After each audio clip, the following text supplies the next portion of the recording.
இறை உறவில் மலர்ந்திடுவோம் இணைந்து வாருங்கள். இனிய தேவன் தந்த பலியில் மகிழ்ந்து கூடுங்கள்.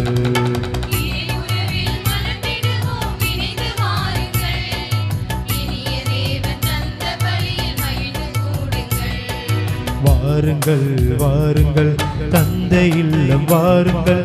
பாடுங்கள் பாடுங்கள் இயேசு நாமம் பாடுங்கள்.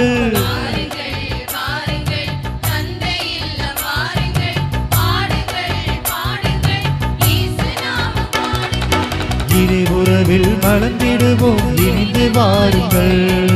இனிய தேவன் தந்த பலியில் மகிழ்ந்து கூடுங்கள். இறை உறவில் மலர்ந்திடுவோம் இணைந்து வாருங்கள்.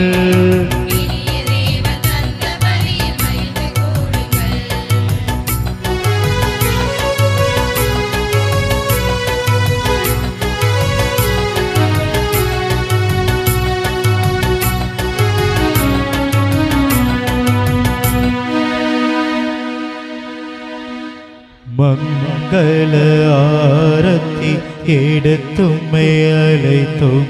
குருகுலமே வருக, குருகுலமே வருக. திருப்பலி செலுத்திட வருகவென்றழைத்தோம். குருகுலமே வருக, குருகுலமே வருக.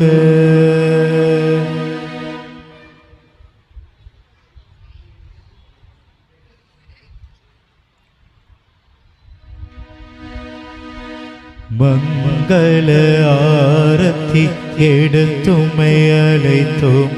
இறை மக்களே வருக, இறை மக்களே வருக. திருப்பலியில் பங்கேற்கவே அழைத்தோம். இறை மக்களே வருக, இறை மக்களே வருக.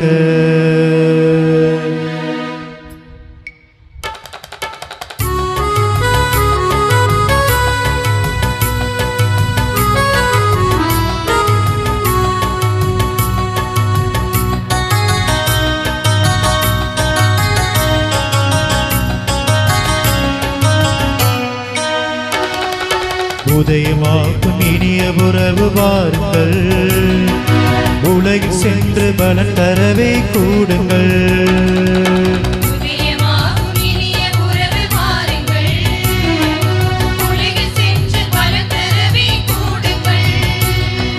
பகிரும் உள்ளம் நாம் பெறுவோம் வாருங்கள்.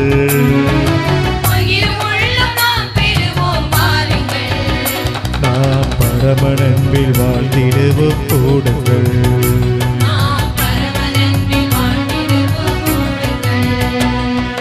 வாருங்கள் வாருங்கள் தந்தை இல்லம் வாருங்கள்.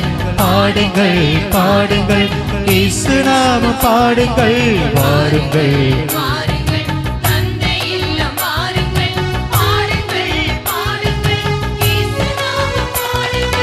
இறை உறவில் மன்னிடுவோம் இணைந்து வாருங்கள்.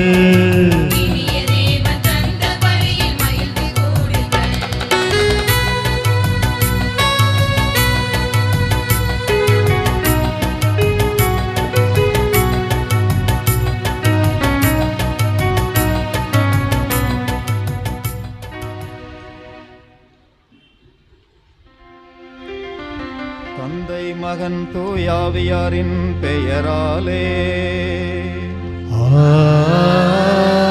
ஆமென். நம் ஆண்டவராகிய இயேசு கிறிஸ்துவின் அருளும் கடவுளின் அன்பும் தூயாவியாரின் நட்புறவும் உங்கள் அனைவரோடும் இருப்பதாக.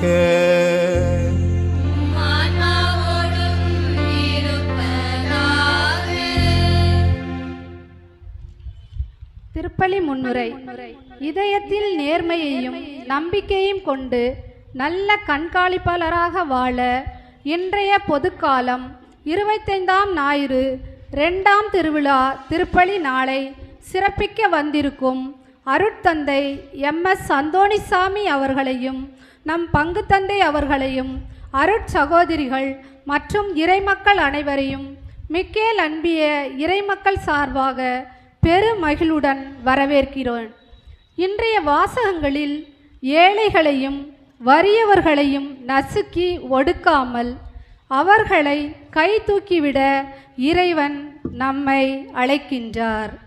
நாட்டில் நிலவும் அநீதி, உண்மையின்மை, வஞ்சகத்தன்மை இவற்றை பற்றி உள்ளம் வருந்துகிறார் ஆமோஸ் இறைவாக்கினர்.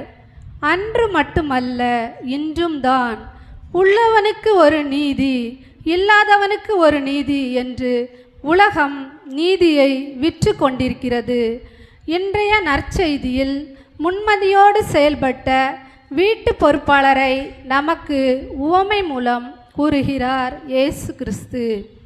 நேர்மையற்ற முறையில் நடந்து கொண்டதை பாராட்டுவதற்காக அல்ல, மாறாக அழிந்து போகக்கூடிய செல்வத்தை சரியாக பயன்படுத்தி கடன்பட்டவர்களின் அன்பையும் ஆதரவையும் தேடிக்கொண்டதற்காக. பணம் எங்கும் ஆட்சி செலுத்தும் ஒரு பொருள். இன்றைய சமூகத்தில் செல்வம், பணம் என கோடிகளில் புரளும் பொல்லாத கூட்டம் ஒருபுறம் இருக்க, பசியில் வாடும் மக்களும் பாலுக்கு அழும் பச்சிளம் குழந்தைகளும் மறுபுறம் என்பதுதான் உண்மை நிலை. இந்நிலை நீக்கப்பட இறைவனிடம் மன்றாடி இப்பலியில் இணைவோம், இறையாசீர் பெறுவோம். அன்பிற்குரியவர்கள் அனைவரும் ஓரிரு நிமிடங்கள் அமர்ந்து கொள்ள உங்களை அன்போடு கேட்டுக்கொள்கிறேன். அன்பிற்குரியவர்களை, இன்று நமக்கு இந்த திருப்பலியை தலைமையேற்று கடவுளோடும் மனிதரோடும் போராடியவர் யாக்கோப்பு என்ற தலைப்பிலே மைய சிந்தனையாக வழங்க இருக்கக்கூடியவர் அருள் பணியாளர் MS ஆண்டனிசாமி அவர்கள். இவர்கள் நமது மறை மாவட்டத்தால் இயக்கப்படக்கூடிய சென்ட் ஆண்டனிஸ் பப்ளிக் ஸ்கூல் இதோட செயலராக இருந்து பணியாற்றி கொண்டிருக்கிறார்கள். தந்தை அவர்கள் நான் படிக்கின்ற காலத்திலே தெரியும், நான் படிக்கின்ற காலத்திலே பொருட்களுக்கு பொறுப்பு தந்தையாக இருந்து நிறைய தீர்க்க முடியாத பிரச்சனைகளுக்கு சவால்களை தீர்த்து வழிகாட்டியவர் தந்தை அவர்கள். மிகுந்த ஆன்மீக வாழ்வு வாழக்கூடியவர். ரொம்ப நாளாக செல்ஃபோனே இல்லாமல் இருந்தவர். இந்த பிரச்சனைகளுக்கு தீர்வு காண அடிக்கடி கோர்ட்டுக்கு போகணும் வைக்கணும் அப்படிங்கிறதுக்காகத்தான் தொலைபேசிலாம் கொடுத்தாங்க. ரொம்ப எளிமையாக வாழக்கூடியவர். இவரது வார்த்தையும் வாழ்வும் ஒரு சான்றாக இருக்கக்கூடியது. அப்படிப்பட்ட தந்தை நமக்கு இந்த நாளில் திருப்பலி நிறைவேற்றி மறையுரை வழங்க வந்திருக்கிறார்கள். எனவே தந்தை அவர்களை பங்கு தந்தையின் சார்பாகவும் நமது MKP நகர் மக்கள் அனைவர் சார்பாகவும் வருக வருக என அன்போடு வரவேற்றுக் கொள்கிறேன். அன்பிற்குரியவர்கள், இந்த திருப்பலியானது அந்தோனி ஜூலி குடும்பத்திற்கு இறைவன் செய்த சகல நன்மைகளுக்கு நன்றியாகவும், மகன் நவீன் வேலை வாய்ப்பிற்காகவும், மகள் ஜெசி கல்வி மற்றும் தொழிலுக்காகவும், குடும்ப சமாதானத்திற்காகவும், உடலுள்ள ஆன்ம நலனுக்காகவும், கடன் பிரச்சனைகள் தீரவும் புனித மிக்கேல் அதிதூதர் வழியாக இறைவனை வேண்டிக் கொள்கிறார்கள். குடும்பத்தில் மரித்த இன்னாசி அவர்களின் ஆன்ம இலைப்பாற்றிற்காகவும், ராஜம்மாள் உடல் உள்ள நலத்திற்காகவும், மகன் ஆனந்த செல்வன் அனிதா குடும்பத்திற்கு இறைவன் செய்த சகல நன்மைகளுக்கு நன்றியாகவும், தொழில் முன்னேற்றத்திற்காகவும், பேரன் ஆரூஸ் ராஜன் கல்வி ஞானத்தில் சிறந்து விளங்கவும், உடல் நலனுக்காகவும் புனித மிக்கேல் அதிதூதர் வழியாக இறைவனை வேண்டிக் கொள்கிறார்கள்.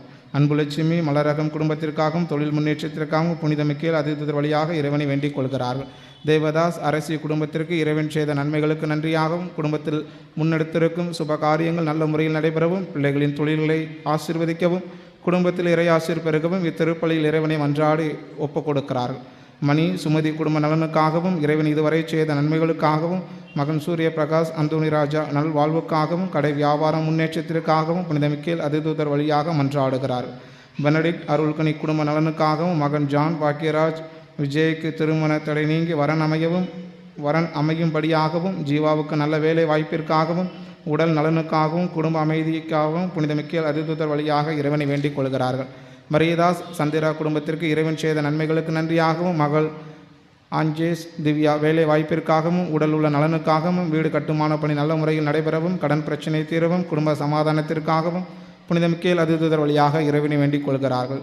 மிக்கேல் பர்னாந்த், அல்போன்ஸ் பர்னாந்த், லிவன்ஸ் பர்னாந்த், அருள் பணியாளர் ஜோதி பர்னாந்த், சேசு பர்னாந்த், பாக்கிய சீலி, சேசு ஆரோக்கிய பூபால் ராயர், சூசை அலங்காரம், இனிக்க பர்னாந்த், ரோசாரி பர்னாந்த், டேவிட் பர்னாந்த், நெல்சன் பர்னாந்த் ஆகியோரின் ஆன்ம இலைப்பாட்சிக்காகவும், குடும்பத்தில் நல்ல ஒரு சமாதான நிலவும்படியாகவும் புனித மிக்கேல் அதிதூதர் வழியாக இறைவனை வேண்டிக் கொள்கிறார்கள். சேவிய ராஜ்யம் குடும்ப நன்மைகளுக்கு நன்றியாகவும் பிள்ளைகளின் நல்வாழ்விற்காகவும் சேவியர் இவர்களது கால்வழி பூரண குணம் பெறவும் குடும்பத்தில் அனைவரது உடல் உள்ள ஆன்ம நலன்களுக்காகவும் தொழில் வளர்ச்சி பெறவும் இறை ஆசிரியை வேண்டி இத்திருப்பலியில் வேண்டுகிறார்கள். அந்தோணிராஜ் செல்வராணி குடும்ப நன்மைகளுக்கு நன்றியாகவும் வியாபாரம் நல்ல முறையில் நடைபெற்று வளர்ச்சி அடையவும் அந்தோணி தினேஷ் சேகர் ஜெனிஃபர் குடும்ப நன்மைகளுக்கு தொழில் சிறக்கவும் மகன் சேசுராஜினின் நன்மைக்காகவும் நிரந்தர வேலை கிடைக்கவும் விரைவில் திருமண காரியங்கள் நடைபெறவும் குடும்பத்தில் தொடர்ந்து இறையாசிரியர் கிடைத்திடவும் வேண்டுகிறார்கள். சேசு குடும்பத்திற்கு இறைவன் மிக்கில் அதிதர் வழியாக செய்த அனைத்து நன்மைகளுக்கு நன்றியாகவும் ஜே ஆண்டோ சேவியர் எல்ஸ்டின் மரித்த 4ஆம் ஆண்டு நினைவு திருப்பலியாகவும் குடும்பத்தில் மரித்த ஜான் கில்ஃபர்ட் ஜெபமாலை ஆபரணம் வலண்டின் ராஜ் இவர்களின் ஆன்மா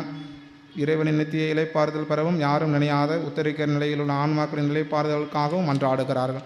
குழந்தை தெரஸ் குடும்ப நன்மைகளுக்கு நன்றியாகவும் நஸ்ரேன் இவர்களது ஆன்ம இலைப்பாட்சிக்காகவும் சகாய குயன் இவர்களது 23ஆவது ஆண்டு நினைவு திருப்பலியாகவும் ஒப்புக் கொடுக்கிறார்கள். ஞானம் குடும்ப நன்மைகளுக்கு நன்றியாகவும் பிள்ளைகளுக்கு நல்ல வேலை கிடைக்கவும் குடும்பத்தில் சமாதானம் நிலவவும் குடும்பத்தில் மரித்த எல்லா ஆன்மாக்களுக்கு நித்திய இலைப்பாறுதல் பெறும்படியாகவும் இத்திருப்பலை ஒப்புக் கொடுத்து வேண்டுகிறார்கள். செல்லத்துறை ஜெயா குடும்ப நன்மைகளுக்கு நன்றியாகவும் மகள் அஸ்வினியின் குடும்ப நல்வாழ்விற்காகவும் மகன் ஆல்வின் நல்வாழ்விற்காகவும் விரைவில் நல்ல வேலை வாய்ப்பு கிடைக்கவும் குடும்பத்தில் அனைவரது உடல் உள்ள நலன்களுக்காகவும் தொடர்ந்து இறையாசிர் வேண்டியும் ஒப்புக் கொடுக்கிறார்கள். ஜெய் பிரான்சிஸ் கிரேசி குடும்ப நன்மைகளுக்கு நன்றியாகவும் மகன்கள் ஜெரால்டு ஜிப்ரியன் உடல் நலனுக்காகவும் வேலை முன்னேற்றத்திற்காகவும் சொந்த வீடு வாங்கவும் இறையாசிர் கிடைக்கவும் வேண்டுகிறார்கள்.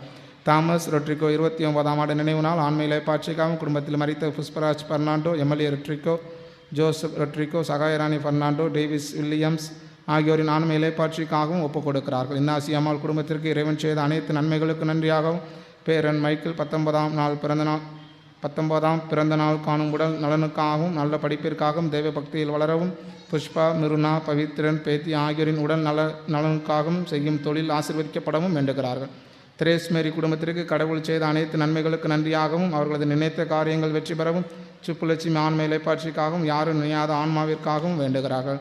ஜான் ரமேஷ் கற்பகம் குடும்ப நன்மைகளுக்கு நன்றியாகவும் மகன் ஆதவன் நல்ல கல்லூரியில் இடம் கிடைத்ததற்கு நன்றியாகவும் மகனின் படிப்பு உடல் உள்ள நலம் குடும்பத்தில் அனைவரின் நலனுக்காகவும் இறையாசிர் கிடைக்கவும் மரித்த அனைத்து ஆன்மாக்களின் நித்திய இலைப்பாட்சிக்காகவும் இத்திருப்பலியிலே ஒப்புக் கொடுத்து மன்றாடுகிறார். நாமும் இந்த குடும்பத்தினருடைய கருத்துக்களுக்காக இறைவனுடைய இரக்கத்தையும் அருளையும் ஆசிரியையும் இத்திருப்பலியின் வழியாக மன்றாடும். திருப்பலியில் பங்கு பெற தடையாக இருக்கக்கூடிய நம்முடைய குற்றங்கள் குறைகள் பாவத்திற்காக மனமருந்தி இறைவனின் மன்னிப்பை வேண்டுவோம்.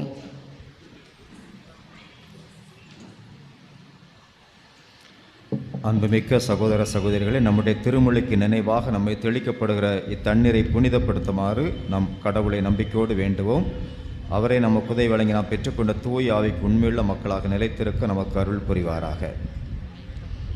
என்றென்றும் உள்ள எல்லாமல்ல இறைவா, வாழ்வின் ஊற்றும் தூய்மையின் தொடக்கமான தண்ணீர் வழியாக மக்கள் புனிதமடைந்து நிலை வாழ்வின் கொடைகளை பெற வேண்டுமென்று திருவிழமானீர். இத்தண்ணீரை புனிதப்படுத்தியருள உம்மை அன்புடன் வேண்டுகிறோம். ஆண்டவரே, உமது நாளாய் இன்று உமது அருள் கவலை பெற விரும்புகிற எங்களுக்கு உமது அருளின் ஊற்றுமை எம்முள் புதுப்பித்தருளும். இத்தண்ணீரினால் எங்கள் உள்ளத்தையும் உடலையும் தீமைகள் அனைத்திலும் பாதுகாத்தருளும். இவ்வாறு நாங்கள் தூய்மையான இதயத்துடன் அணுகி வரவும் உமது பெற்றுக்கொள்ளும் தகுதி பெற வேண்டுமென்று எங்கள் ஆண்டவராகிய கிறிஸ்து வழியாக மன்றாடுகிறோம். எல்லாம் வல்ல இறைவா, தண்ணீர் வளம் பெற அதில் உட்பட வேண்டுமென்ற இறைவாக்கு நிலிச வழியாக கற்பித்தீர். உமது படைப்பொருளாகிய இந்த உப்பை பரிவரக்கத்துடன் புனிதப்படுத்துமாறு உம்மை அன்புடன் வேண்டுகிறோம். ஆண்டவரே, உப்பு கலந்த இத்தண்ணீர் தெளிக்கப்படும் இடமெல்லாம் தீயோனின் தாக்கில் அனைத்து தோல்வி பெறச் செய்வீராக. உம்முடைய தூய் ஆவியர் எங்களோடு உடனிருந்து எங்களை இடையராது பாதுகாக்க வேண்டுமென்று எங்கள் ஆண்டவராகிய கிறிஸ்து வழியாக மன்றாடுகிறோம்.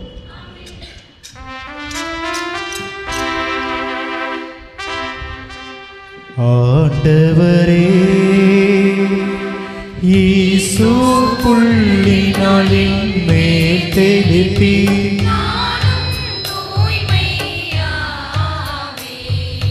நீரே என்னை கழுவ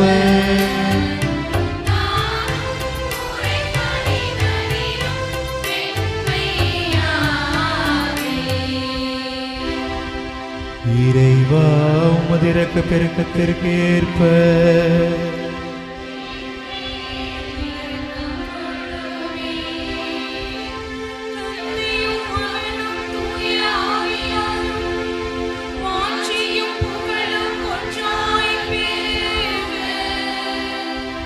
தொடக்க தொடக்கத்தில் இருந்தது போல இன்றும் என்றும் என்றென்றும் ஆமென்.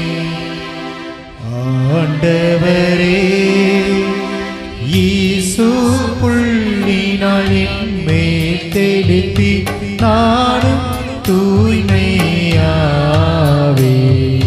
நீரே என்னை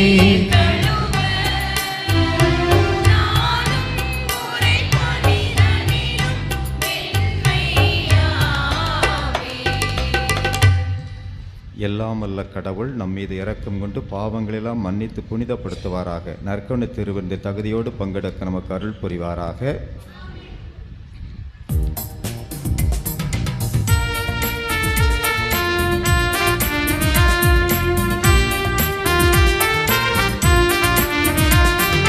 உன்னதங்களிலே கடவுளுக்கு மாட்சி உண்டாகுக.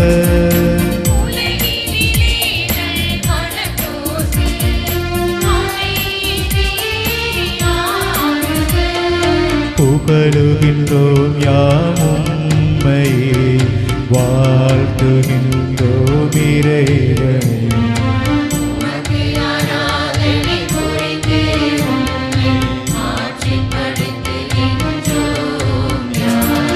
உமது மேலான மாட்சியின் பொருட்டு உமக்கு நன்றி கூறுகின்றோம்.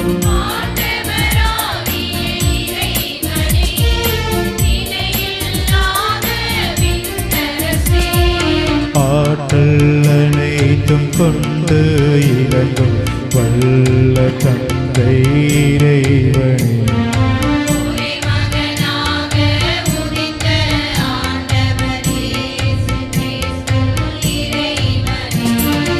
ஆண்டவராகிய இறைவனே, இறைவனின் செம்மறியே,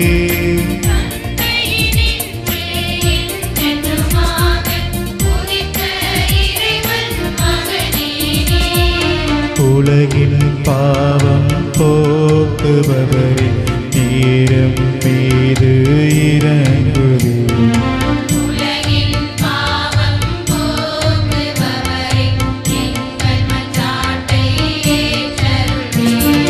தந்தையின் வலப்பக்கம் வீற்றிருப்பவரே, நேரம் மீது இறங்குவே.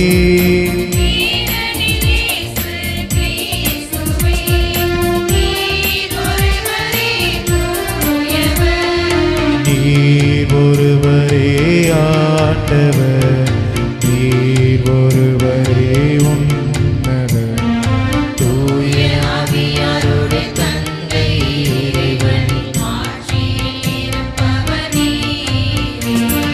ஆ ஆ ஆ ஆமென்.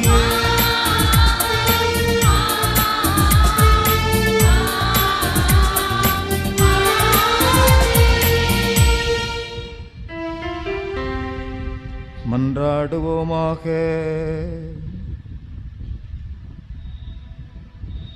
படைப்பனைத்திற்கும் தாயும் தந்தையுமாகிய இறைவா, உம்மையும் பிறரையும் அன்பு செய்வதில் திருச்சட்டத்தின் எல்லா கட்டளைகளும் அடங்கியிருக்க செய்ததற்காக நாங்கள் உம்மை போற்றுகின்றோம். உமது அன்பு கட்டளைகளை கடைப்பிடிக்க துணிக்கிற நாங்கள் முடிவில்லா வாழ்வுக்கு வந்து சேரும் தகுதியோடு வாழ எங்களுக்கு அருள் புரிய வேண்டுமென்று எங்கள் ஆண்டவராகிய கிறிஸ்து வழியாக உம்மை மன்றாடுகிறோம்.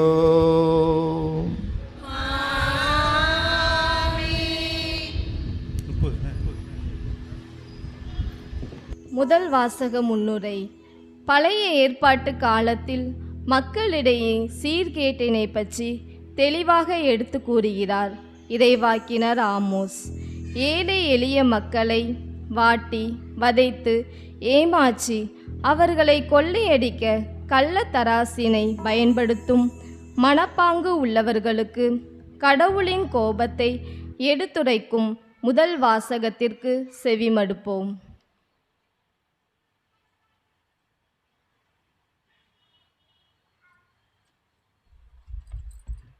முதல் வாசகம். வெள்ளிக்காசுக்கு ஏழைகளையும் இரு காலணிக்கு வறியோரையும் வாங்கலாமா? இறைவாக்கினர் ஆமோஸ் நூலிலிருந்து வாசகம். அதிகாரம் 8, இறை வார்த்தைகள் 4 முதல் 7 முடிய. வறியோரை நசுக்கி நாட்டில் உள்ள ஒடுக்கப்பட்டோரை அழிக்கின்றவர்களே, இதை கேளுங்கள். நாம் தானியங்களை விற்பதற்கு அமாவாசை எப்பொழுது முடியும்? கோதுமையை நல்ல விலைக்கு விற்பதற்கு ஓய்வு நாள் எப்பொழுது முடிவுறும்? மரக்காலை சிறியதாக்கி எடைக்கல்லை கனமாக்கி கள்ளதராசினால் மோசடி செய்யலாம். வெள்ளிக்காசுக்கு ஏழைகளையும் இரு காலணிக்கு வறியோரையும் வாங்கலாம். கோதுமை பதர்களையும் விற்கலாம் என்று நீங்கள் திட்டமிடுகிறீர்கள் அல்லவா? ஆண்டவர் யாக்கோபின் பெருமை மீது ஆணையிட்டு கூறுகிறார். அவர்களுடைய இந்த செயல்களுள் ஒன்றையேனும் நான் ஒருபோதும் மறக்க மாட்டேன். ஆண்டவரின் அருள்வாக்கு.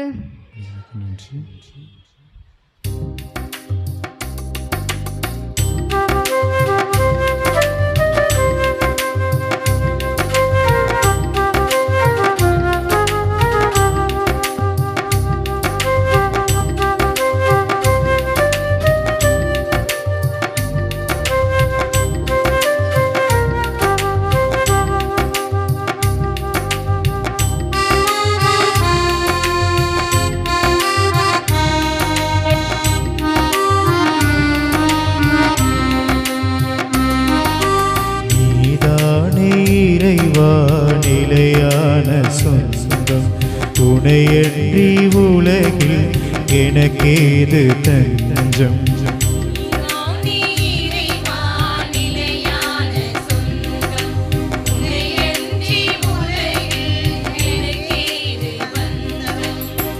உன்னருள் ஒன்றே எனக்கு பஞ்சம், உனை என்றும் பிரியாது ஏழை நெஞ்சம். உனை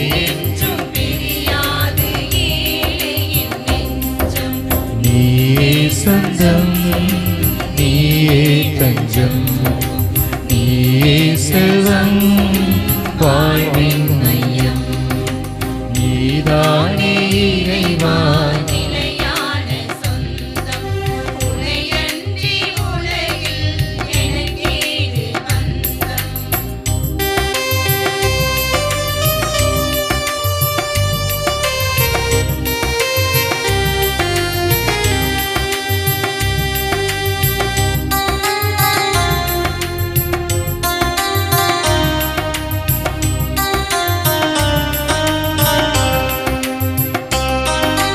கொடியோடு இணைந்துள்ள கிளை போலவே உன்னோடு ஒன்றாகும் அருள் வேண்டுமே.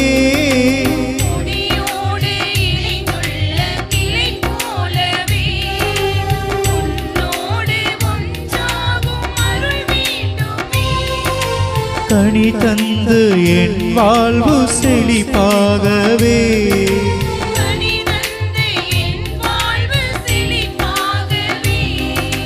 வருவாயே தலைவா என் உயிர் மூச்சிலே.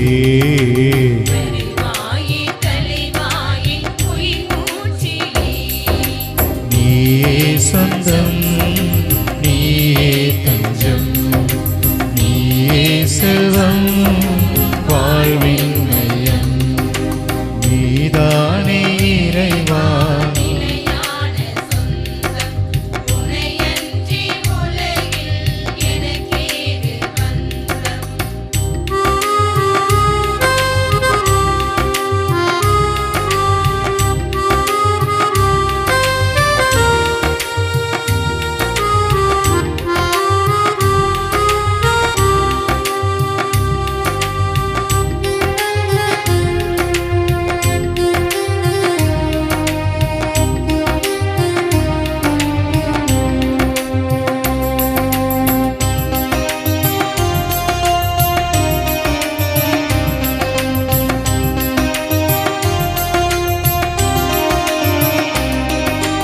நிலை வாழ்வு தருகின்ற வார்த்தைகளோ இறைமைந்தன் உன்னிடமே இருக்கின்றன.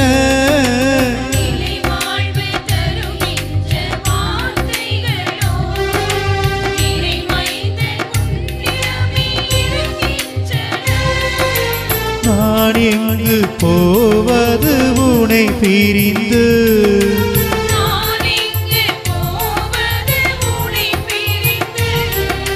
வாழ்வெல்லாம் வருவேன் உனை தொடர்ந்து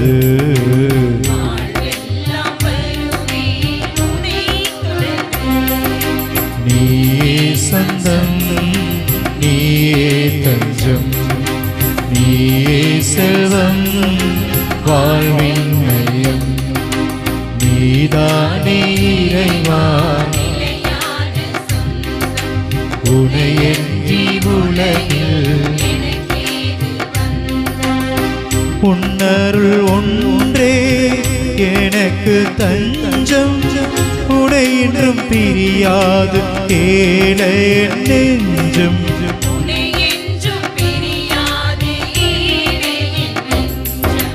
நீயே சொந்தம் நீயே தஞ்சம் நீயே செல்வம் வாழ்வின் மையம்.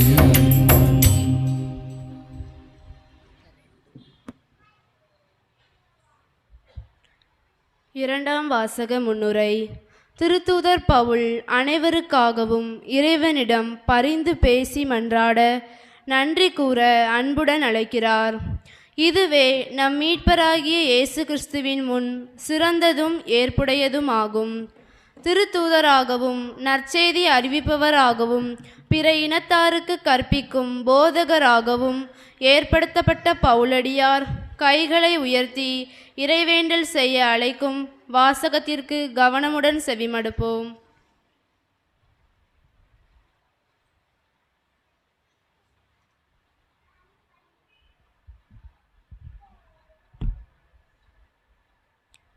இரண்டாம் வாசகம். எல்லா மனிதரும் மீட்பு பெறவும் உண்மையை அறிந்துணரவும் வேண்டுமென கடவுள் விரும்புகிறார். திருத்தூதர் பவுல் தீமோத்தேயுவுக்கு எழுதிய முதல் திருமுகத்திலிருந்து வாசகம். அதிகாரம் 2, இறை வசனங்கள் 1-8 முடிய. அன்புக்குரியவர்களே, அனைவருக்காகவும் மன்றாடுங்கள், இறைவனிடம் வேண்டுங்கள், பரிந்து பேசுங்கள், நன்றி செலுத்துங்கள்.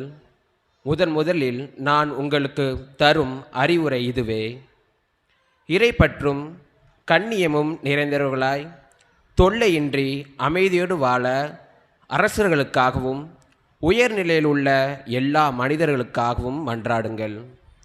இதுவே நம் மீட்பராகிய கடவுளின் முன் சிறந்ததும் ஏற்புடையதும் ஆகும். எல்லா மனிதரும் மீட்பு பெறவும் உண்மையை அறிந்துணரவும் வேண்டுமென அவர் விரும்புகிறார். ஏனெனில் கடவுள் ஒருவரே, கடவுளுக்கும் மனிதருக்கும் இடையே இணைப்பாளரும் ஒருவரே. அவரே இயேசு கிறிஸ்து என்னும் மனிதர். அனைவரின் மீட்புக்காகவும் அவர் தம்மையே ஈடாக தந்தார். குறித்த காலத்தில் அதற்கு சார்ந்து பகர்ந்தார். இதற்காகவே நான் நற்செய்தியை அறிவிப்பவனாகவும் திருத்தூதனாகவும் விசுவாசத்தையும் உண்மையும் பிற இனத்தார்க்கு கற்பிக்கவும் போதவனாகவும் ஏற்படுத்தப்பட்டேன். நான் சொல்வது உண்மை, பொய்யல்ல. எனவே ஆண்கள் சினவும் சொற்பூசலும் இன்றி எவ்விடத்திலும் தூய உள்ளத்தோடு கைகளை உயர்த்தி இறைவேண்டல் செய்யுமாறு விரும்புகிறோம். இது ஆண்டவர் வழங்கும் அருள்வாக்கு.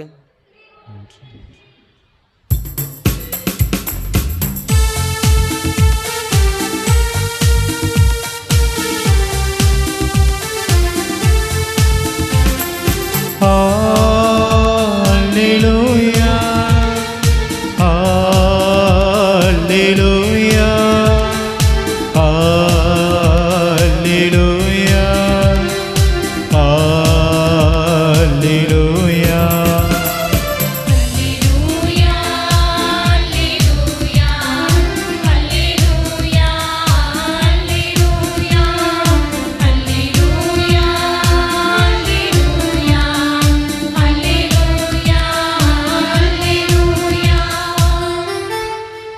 நம் ஆண்டவர் இயேசு கிறிஸ்து செல்வராயிருந்தும் அவருடைய ஏழ்மையினால் நீங்கள் செல்வராகுமாறு உங்களுக்காக ஏழையானார். அல்லேலூயா அல்லேலூயா.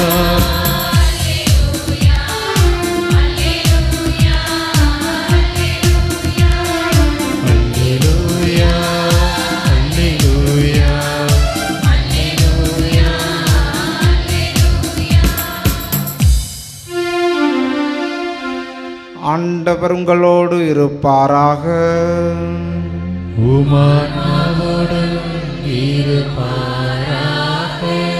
லூக்கா எழுதிய தூய நற்செய்தியிலிருந்து வாசகம்.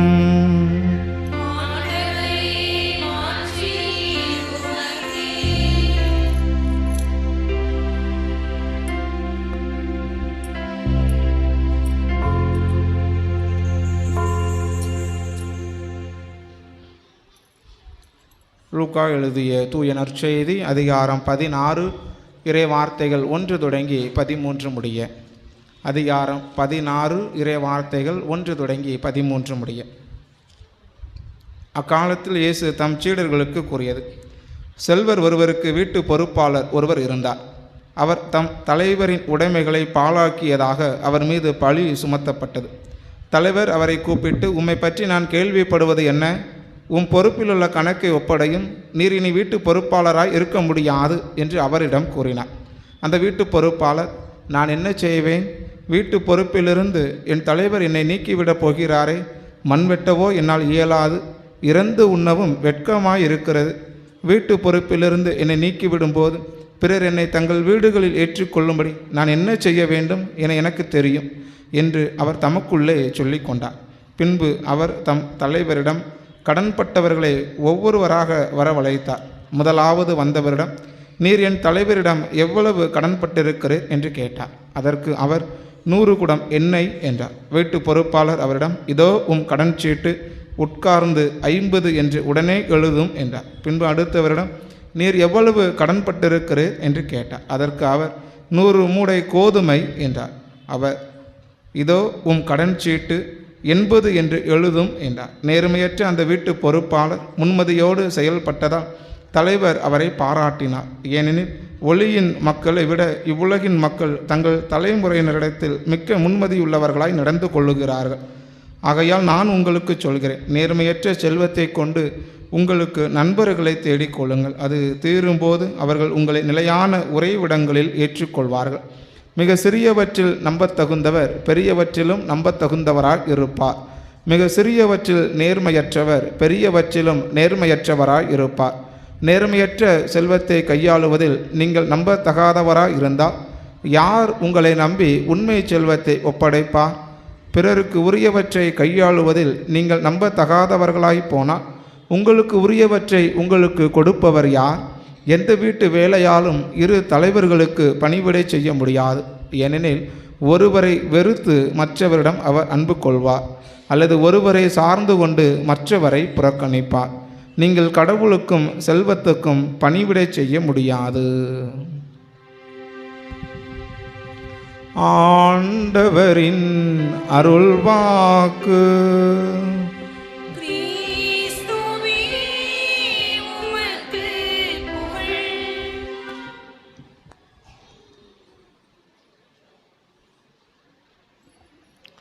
ஆண்டவர் இயேசு கிறிஸ்துவில் அருமையான சகோதர சகோதரிகளே,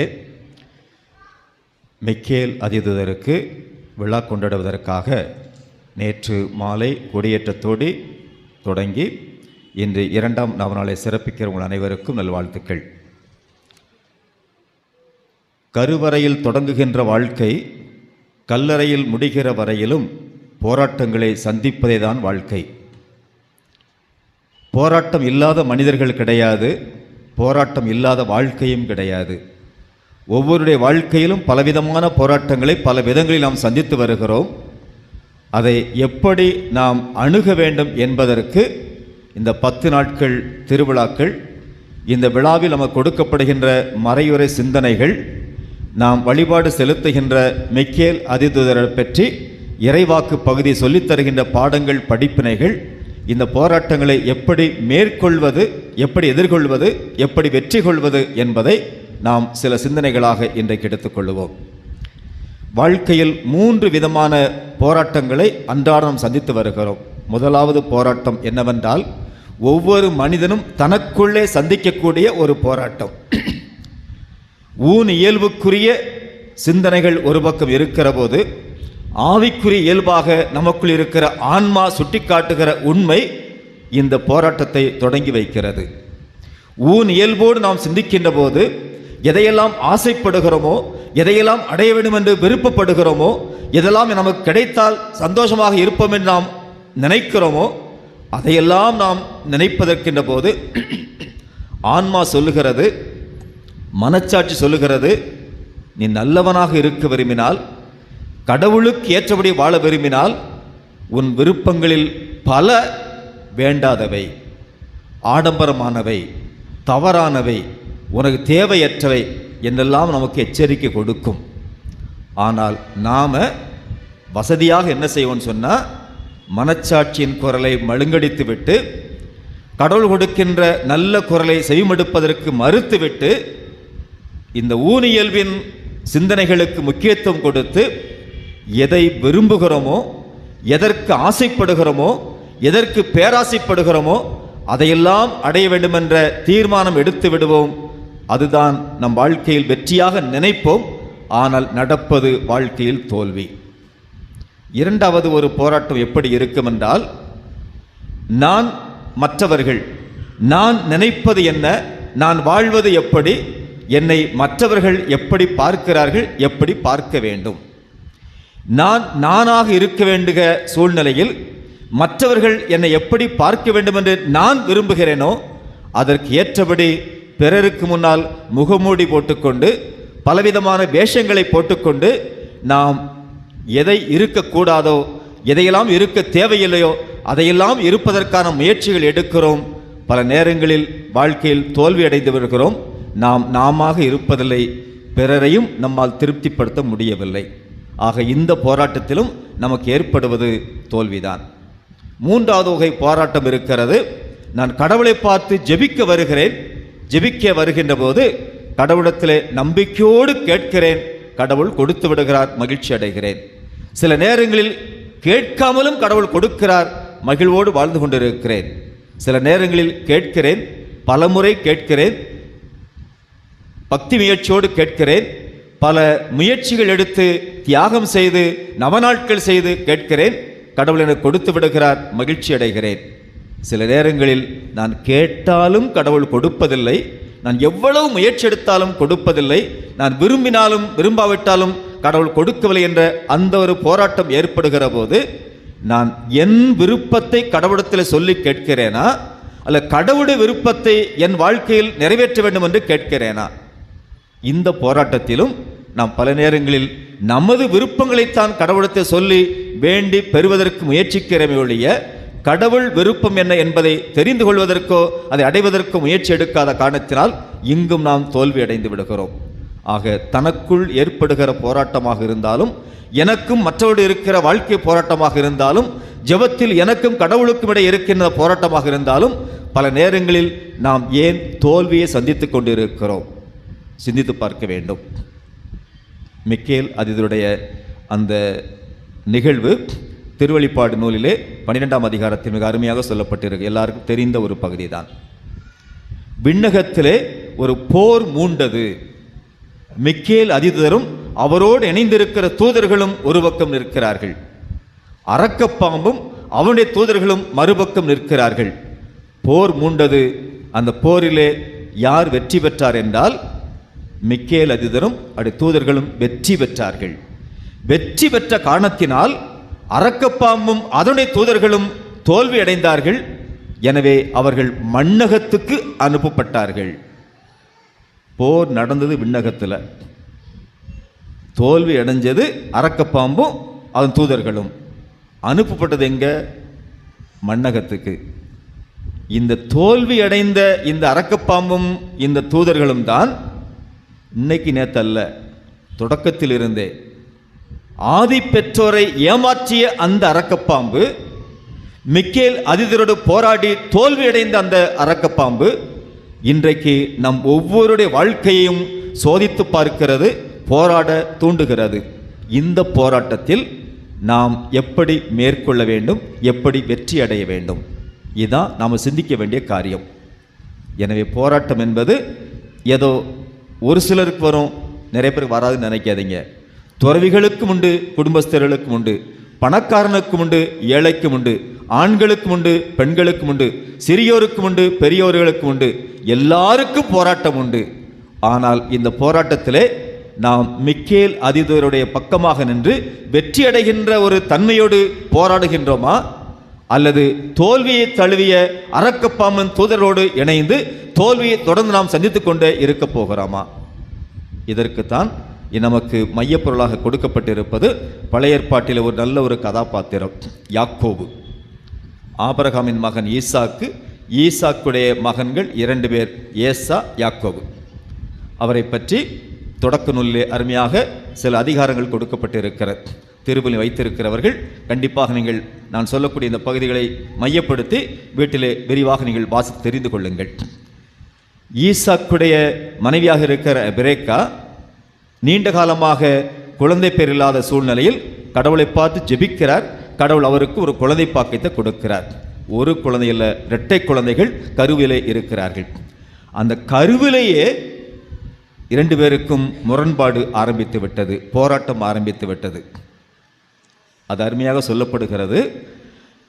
தாயின் கருவறையிலிருந்து குழந்தையாக பிறக்கிற சூழ்நிலையிலேயே ஏசா முதலிலே பிறக்கிறான். ஆனால் அவன் குதிங்காலை பிடித்து கொண்டே யாக்கோபு முண்டியடித்து பிறந்து விடுகிறான். ஆக அன்று தொடங்கிய அந்த போராட்டம் வாழ்க்கையின் கடைசி வரையிலும் போராட்டமாகத்தான் இருந்தது. எப்படி என்றால் 2 பேரில் மூத்த மகனாக இருக்கிற ஏசா அப்பாவுக்கு பிடித்தமான மகன், இளைய மகனாக இருக்கிற யாக்கோபு ஏமாற்றி பிழைக்கக்கூடியவன், அம்மாவுக்கு பிடித்தமான பையன். குடும்பங்களை யோசித்து பாருங்க. அப்பாவை யாரு குடும்பத்தில் அதிகமாக ஏமாற்றிக்கிட்டு இருக்கிறது, அம்மாவை யாரு அதிகமாக ஏமாற்றிக்கிட்டு இருக்கிறது. 2 பிள்ளைங்க இருந்தால் அவங்க உங்கள்கிட்ட எப்படியெல்லாம் ஐஸ் வைப்பாங்க, எப்படியெல்லாம் உங்களுடைய அன்பை அவர்கள் எடுத்துக்கொள்வார்கள், எப்படின்னு சொல்லி உங்கள் குடும்பத்தை யோசித்து பார்த்துக்கிடுங்க. இந்த 2 பிள்ளைங்களில் எந்த அளவுக்குன்னு சொன்னால், இந்த ஏசா சாப்பாட்டு பிரியன். அவனுக்கு இந்த இளைய மகன் கிடைச்சிருக்கிற ஒரு பயத்தங்கூழ், ஒரு சாதாரண உணவுப் பொருள் தான், அது தனக்கு பசியோடு இருக்கிறவது வேணும்னு ஆசைப்படுறான். யாக்கோபு இந்த பயன்படுத்திக்கிட்டு அண்ணனை ஏமாத்துறான். நான் பயத்தங்கூழ் உனக்கு தர்றேன், எனக்கு தலை மகனுக்குரிய உரிமை உன்ட்ட இருக்கு, நீ மூத்த மகன், அந்த உரிமை எனக்கு நீ கொடுக்கணும்னு சொல்கிறான். இப்போ வயிறு நிறைஞ்சா போதும் கொடுத்துட்றான். பல நேரம் நம்ம யோசித்து பார்க்கணும், சாத்தா நம்ம எப்படியெல்லாம் சோதிப்பான்னு தெரியுமா? பசியோடு இருக்கிற போது நாம் நல்லது செய்யணுமா கெட்டது செய்யணுமான்னு யோசிக்க மாட்டோம். வாழ்க்கையில் ஆசையோடு இருக்கிற போது செய்கிறது சரியா தப்பான்னு யோசிக்க மாட்டோம். ஏனென்றால் பசிக்கு கொடுக்கிற முக்கியத்துவம், உள்ளத்தில் ஏற்படுகிற ஆசைகளுக்கு கொடுக்கிற முக்கியத்துவத்தில் மதிப்பீடுகளையும் வாழ்க்கை முறைகளையும் பல நேரங்களில் நாம் இழப்பதற்கு தயாராகி விடுவோம். இதுதான் நம்ம மனசுக்குள்ள வருகிற மிகப்பெரிய ஒரு போராட்டம். அன்றைக்கு இந்த ஏசாவை யாக்கோபு எப்படி ஏமாற்றினான் என்றால், உனக்கு பசிக்கிறது, இந்த பசி ஆற்றக்கூடிய உணவு என் கையில் இருக்கிறது, உணவை நான் தருகிறேன், தலைமை உரிமை எனக்கு கொடுத்து விடு. அந்த ஒருவாய் சோத்துக்காக அந்த மூத்த மகனுக்குரிய தலைமகனுக்குரிய உரிமையை அந்த மூத்த மகன் கொடுத்து விட்டான். அன்னைக்கு முடிஞ்சது. அதன் பிறகு எப்படி தொடர்கின்றால், அப்பாவுக்கு சாப்பாட்டுக்கு ஆசை, கண் பார்வை குறைந்து விட்டது. கொஞ்சம் வயசு ஆகும்போது பெற்றோர்கள் பெரியவர்கள் எப்படி கவனமாக இருக்க வேண்டுமென்றால், உங்களுடைய நிதானமான சிந்தனை இருக்கிற வரையிலும் நீங்கள் விழிப்பாக இருப்பீங்க, யார்கிட்ட ஏமாற மாட்டேன்னு இருப்பீங்க. ஆனால் கொஞ்சம் நிதானம் குறைகிற போது, கொஞ்சம் ஞாபக சக்தி குறைகிற போது நம்ம எளிதாக பிறர் ஏமாற்றி விடுவார்கள். அதில் குடும்பத்தில் இருக்கிற பெரியவர்களை குறை சொல்லலை, கொஞ்சம் கவனமாக இருக்கணும். இளம் தலைமுறை நம்ம எப்படியெல்லாம் ஏமாற்றுவதற்கு முயற்சி எடுக்கிறார்களோ, உங்கள் அனுபவத்தை நீங்கள் வைத்து ஏமாறாமல் பார்த்து கொள்ள வேண்டும். பிள்ளைகளுக்கு நல்லது செய்யுங்க, ஆனால் பிள்ளைகிட்ட ஏமாறாதீங்க. நல்லது செய்யுங்க, அன்பை காட்டுங்க, ஆனால் தேவையில்லாமல் பிள்ளைகள்கிட்ட ஏமாறக்கூடாது. ஈசாக்கு என்ன பண்ணார்? ஆசைப்பட்டு மகனை பார்த்து சொல்கிறாரு, எனக்கு வேட்டைக்கறி சாப்பிடணும்னு ஆசை இருக்குன்னு சொன்னார்.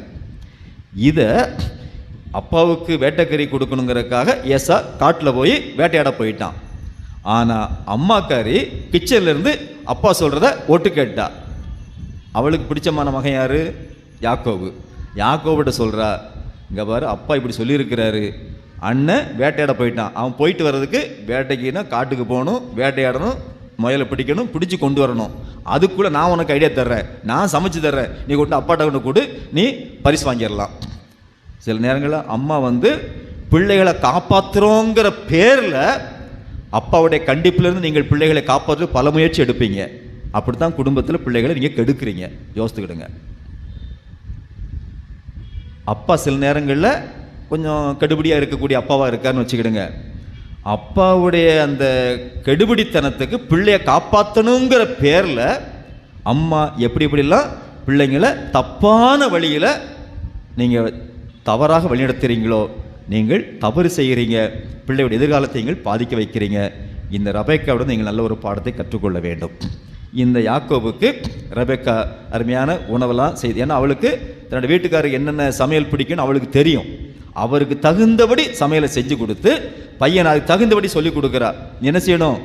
அண்ணன் கை இந்த ஆட்டுத்தோலும் போல் கை சொர சொரப்பாக முடி இருந்தால் இருக்கும், நீ அது மாதிரி வேஷம் போட்டுக்கிட்டு போகணும். அப்போ கண்ணு தெரியாது, ஆனால் என்ன செய்வார்? தொட்டு பார்ப்பார். நீ என்ன செய்யணும்? பேசுகிற குரல் அண்ணன் மாதிரி பேசணும். எல்லாத்தையும் சொல்லி கொடுத்துட்டா. அதெல்லாம் தெரிஞ்சுக்கிட்டு யாக்கோபு அப்பாட்ட போகிறான்.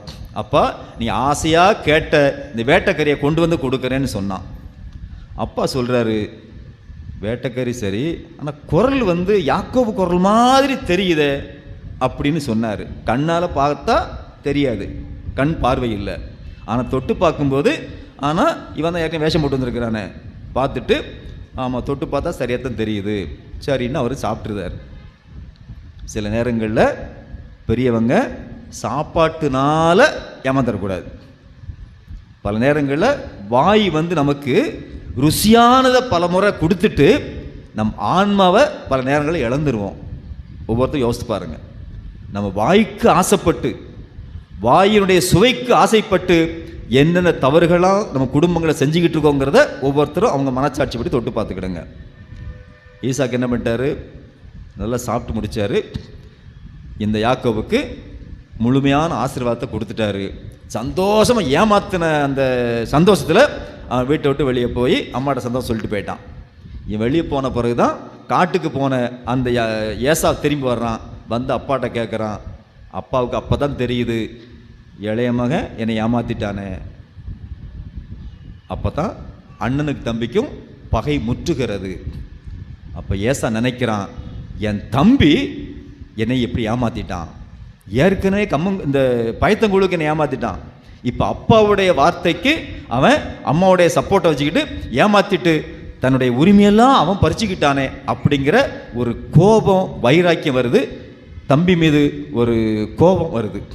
சில நேரங்களில் பிள்ளைங்கள் மத்தியில் கோபம் வருது, போட்டி வருது, பொறாமை வருது, சொத்து பிரச்சனை வருதுன்னா பெற்றோர்கள் கவனமாக இருக்கணும். நீங்கள் உங்கள் பிள்ளைகளை சமமாக அன்பு செய்து பழகிவிட்டால், நேர்மையோடு உண்மையோடு வாழ்வதற்கு பழக்கி கொடுத்து விட்டால், நல்ல பண்புகளோடு அவர்களை வாழ்வதற்கு கற்றுக் கொடுத்து விட்டால் அவர்கள் சண்டை போட மாட்டாங்க. அன்னைக்கு எல்லா குடும்பங்களையும் பாருங்கள், நகைக்காக பிரச்சனை, சொத்துக்காக பிரச்சனை, பணத்துக்காக பிரச்சனை, சொத்தை பாகம் பிரிக்க ஏகப்பட்ட பிரச்சனை. அப்போ அண்ணன் தம்பின்னு யோசிக்க மாட்டான், கூட பிறந்தவன் யோசிக்க மாட்டான். ஆக இதெல்லாம் ஏன் வருது? அன்று தொடங்கிய இந்த பகையானது என்ன பண்ணுறான்?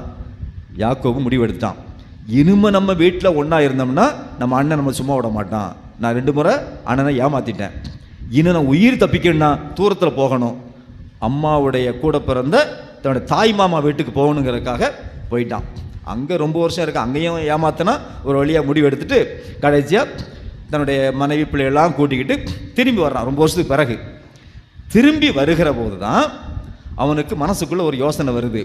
இத்தனை வருஷம் ஆனாலும் என்ன இருந்தாலும் கூட பிறந்த அண்ணனை நான் பல முறை ஏமாற்றிருக்கேன். அவன் கோபத்தெல்லாம் இருப்பான், அவன் மூஞ்சில் என்ன முழிக்கணும், அவனை என்ன செய்யணும்? அவனை கொஞ்சம் குளிர வைக்கணும், அவனை கொஞ்சம் ஐஸ் வைக்கணும், அவனுக்கு கொஞ்சம் உதவி செய்யணும். அப்படிங்கிற நல்ல எண்ணத்தில் தன்னுடைய வேலைக்காரங்களை, நிறைய சொத்துக்களை, நிறைய ஒட்டகம், கழுதை, ஆடு மாடுகள்லாம் அனுப்பிவிட்டு, நிறைய அனுப்பிவிட்டு ஒரு செய்தியை சொல்லி விட்றான். என் அண்ணன் கோபத்தில் இருப்பான், ரொம்ப வருஷம் ஆச்சுது, இப்போ நீங்கள் போய் அவனை சமாதானம் சொல்லணும். பல நேரங்களில் சின்ன விஷயங்களாக இருக்கும் குடும்பத்துக்குள்ள. அண்ணன் தம்பி இப்போ வேறப்பா சொல்லுவாங்க, நான் இத்தனை வருஷம் என் தம்பியோட பேசவே இல்லை தெரியுமா, வீராப்பாகவும் இதுதான் பெரிய மனசில் இருக்கிற பெரிய சாதனை மாதிரி பேசுவாங்க. சில நேரத்தில் பிள்ளைங்க கூட அப்பாவை பார்த்து அம்மாவை பார்த்து பேசும். எங்கள் அம்மா அன்னை இப்படி பேசினதுனால நான் இன்னைக்கு வரைக்கும் அவன்கிட்ட பேசினதே கிடையாது, முகத்தில் கூட முடிச்சது கிடையாது. அப்படி பேசக்கூடிய குடும்பங்கள் இருக்கிறான். நம்ம எடுத்து வாரி அள்ளிட்டு போகிறோம். அதெல்லாம் யோசிச்சு பார்ப்போமே. இப்படி கோபப்பட்டு மனசுக்குள்ள இவ்வளோ வைராக்கியத்தை வச்சுக்கிட்டு நம்ம உலகத்தை என்னத்தை அள்ளிட்டு போகிறோம்? சாகும்போது ஒருபடி மண்ணை போட்டு மூடிடுவாங்க. இதை அள்ளிட்டு போகிறது தான் இவ்வளவு வைராக்கியத்தோடு இருக்கணுமா? சரி, இந்த யாக்கோபு வந்து அண்ணனை குளிர் வைக்கிறதுக்காக அவளை பரிசு பொருட்களை அனுப்பி வைக்கிறான். அனுப்பி வச்சுட்டு என்ன சொல்கிறான்னா, உங்கள் தம்பி பின்னால் வர்றாரு, நீங்கள் இதெல்லாம் ஏற்றுக்கிட்டு அவரை ஏற்றுக்கணும் அப்படின்னு சொல்லிவிடும்போது வந்து பார்த்துட்டு போகிறாங்க. திரும்பி சொல்கிறாங்க, உங்கள் அண்ணன் ஏற்கனவே ஒரு 400 பேரோட நிற்கிறாரு. இவனுக்கு இன்னும் கொஞ்சம் கலக்கமாயிட்டுது. 400 பேரோ எதுக்கு நிற்கிறான்? சண்டை போடுறதுக்கா? அதனால் திரும்ப சொல்லி விட்டுட்டு அவன் உட்காந்துடுறான். நீங்கள் போய் முதல்ல அண்ணன் எப்படியா பேசிக்கிச்சு கொஞ்சம் சமாதானம் பண்ணுங்க, கொஞ்சம் பஞ்சாயத்து பேசுங்க, கொஞ்சம் பெரிய ஆட்களை வச்சு கொஞ்சம் வீட்டில் சமாதானத்தை உருவாக்கிடுங்க அப்படின்னு அனுப்பி விட்டுட்டு இவன் தனியாக உட்காந்துருக்கான். இப்போ தனியாக உட்காந்துருக்கிற போது தான் அவனுக்கு நடக்கிற ஒரு காட்சி. இதுதான் இன்னைக்கு உள்ள மறையுடைய மையப்பொருள். யாக்கோபுக்கு என்ன காட்சி நடக்குது அப்படின்னு சொன்னால், ஆடவர் என்று சொல்லப்படுகிறது. அந்த ஆடவர் யாருன்னு தெரியாது. ஆடவர் என்ற வார்த்தை மட்டும் சொல்லப்பட்டிருக்கு.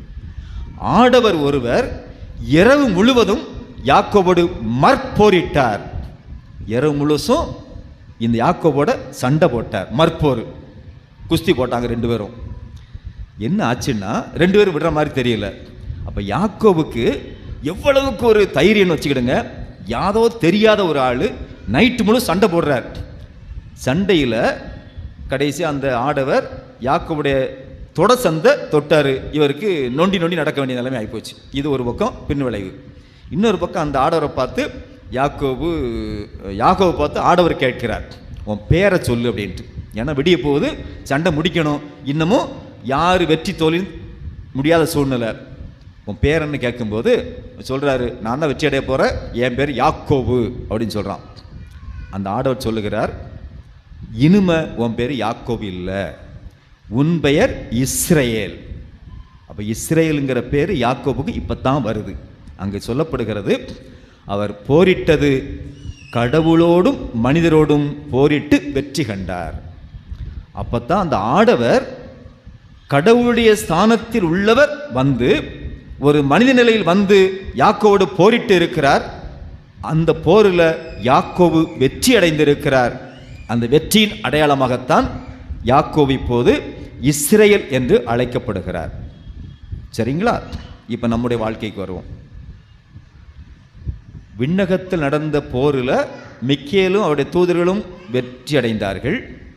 அந்த வெற்றியினால தோல்வியடைந்த அரக்கப்பாமும் தூதர்களும் உலகத்துக்கு வந்தாங்க.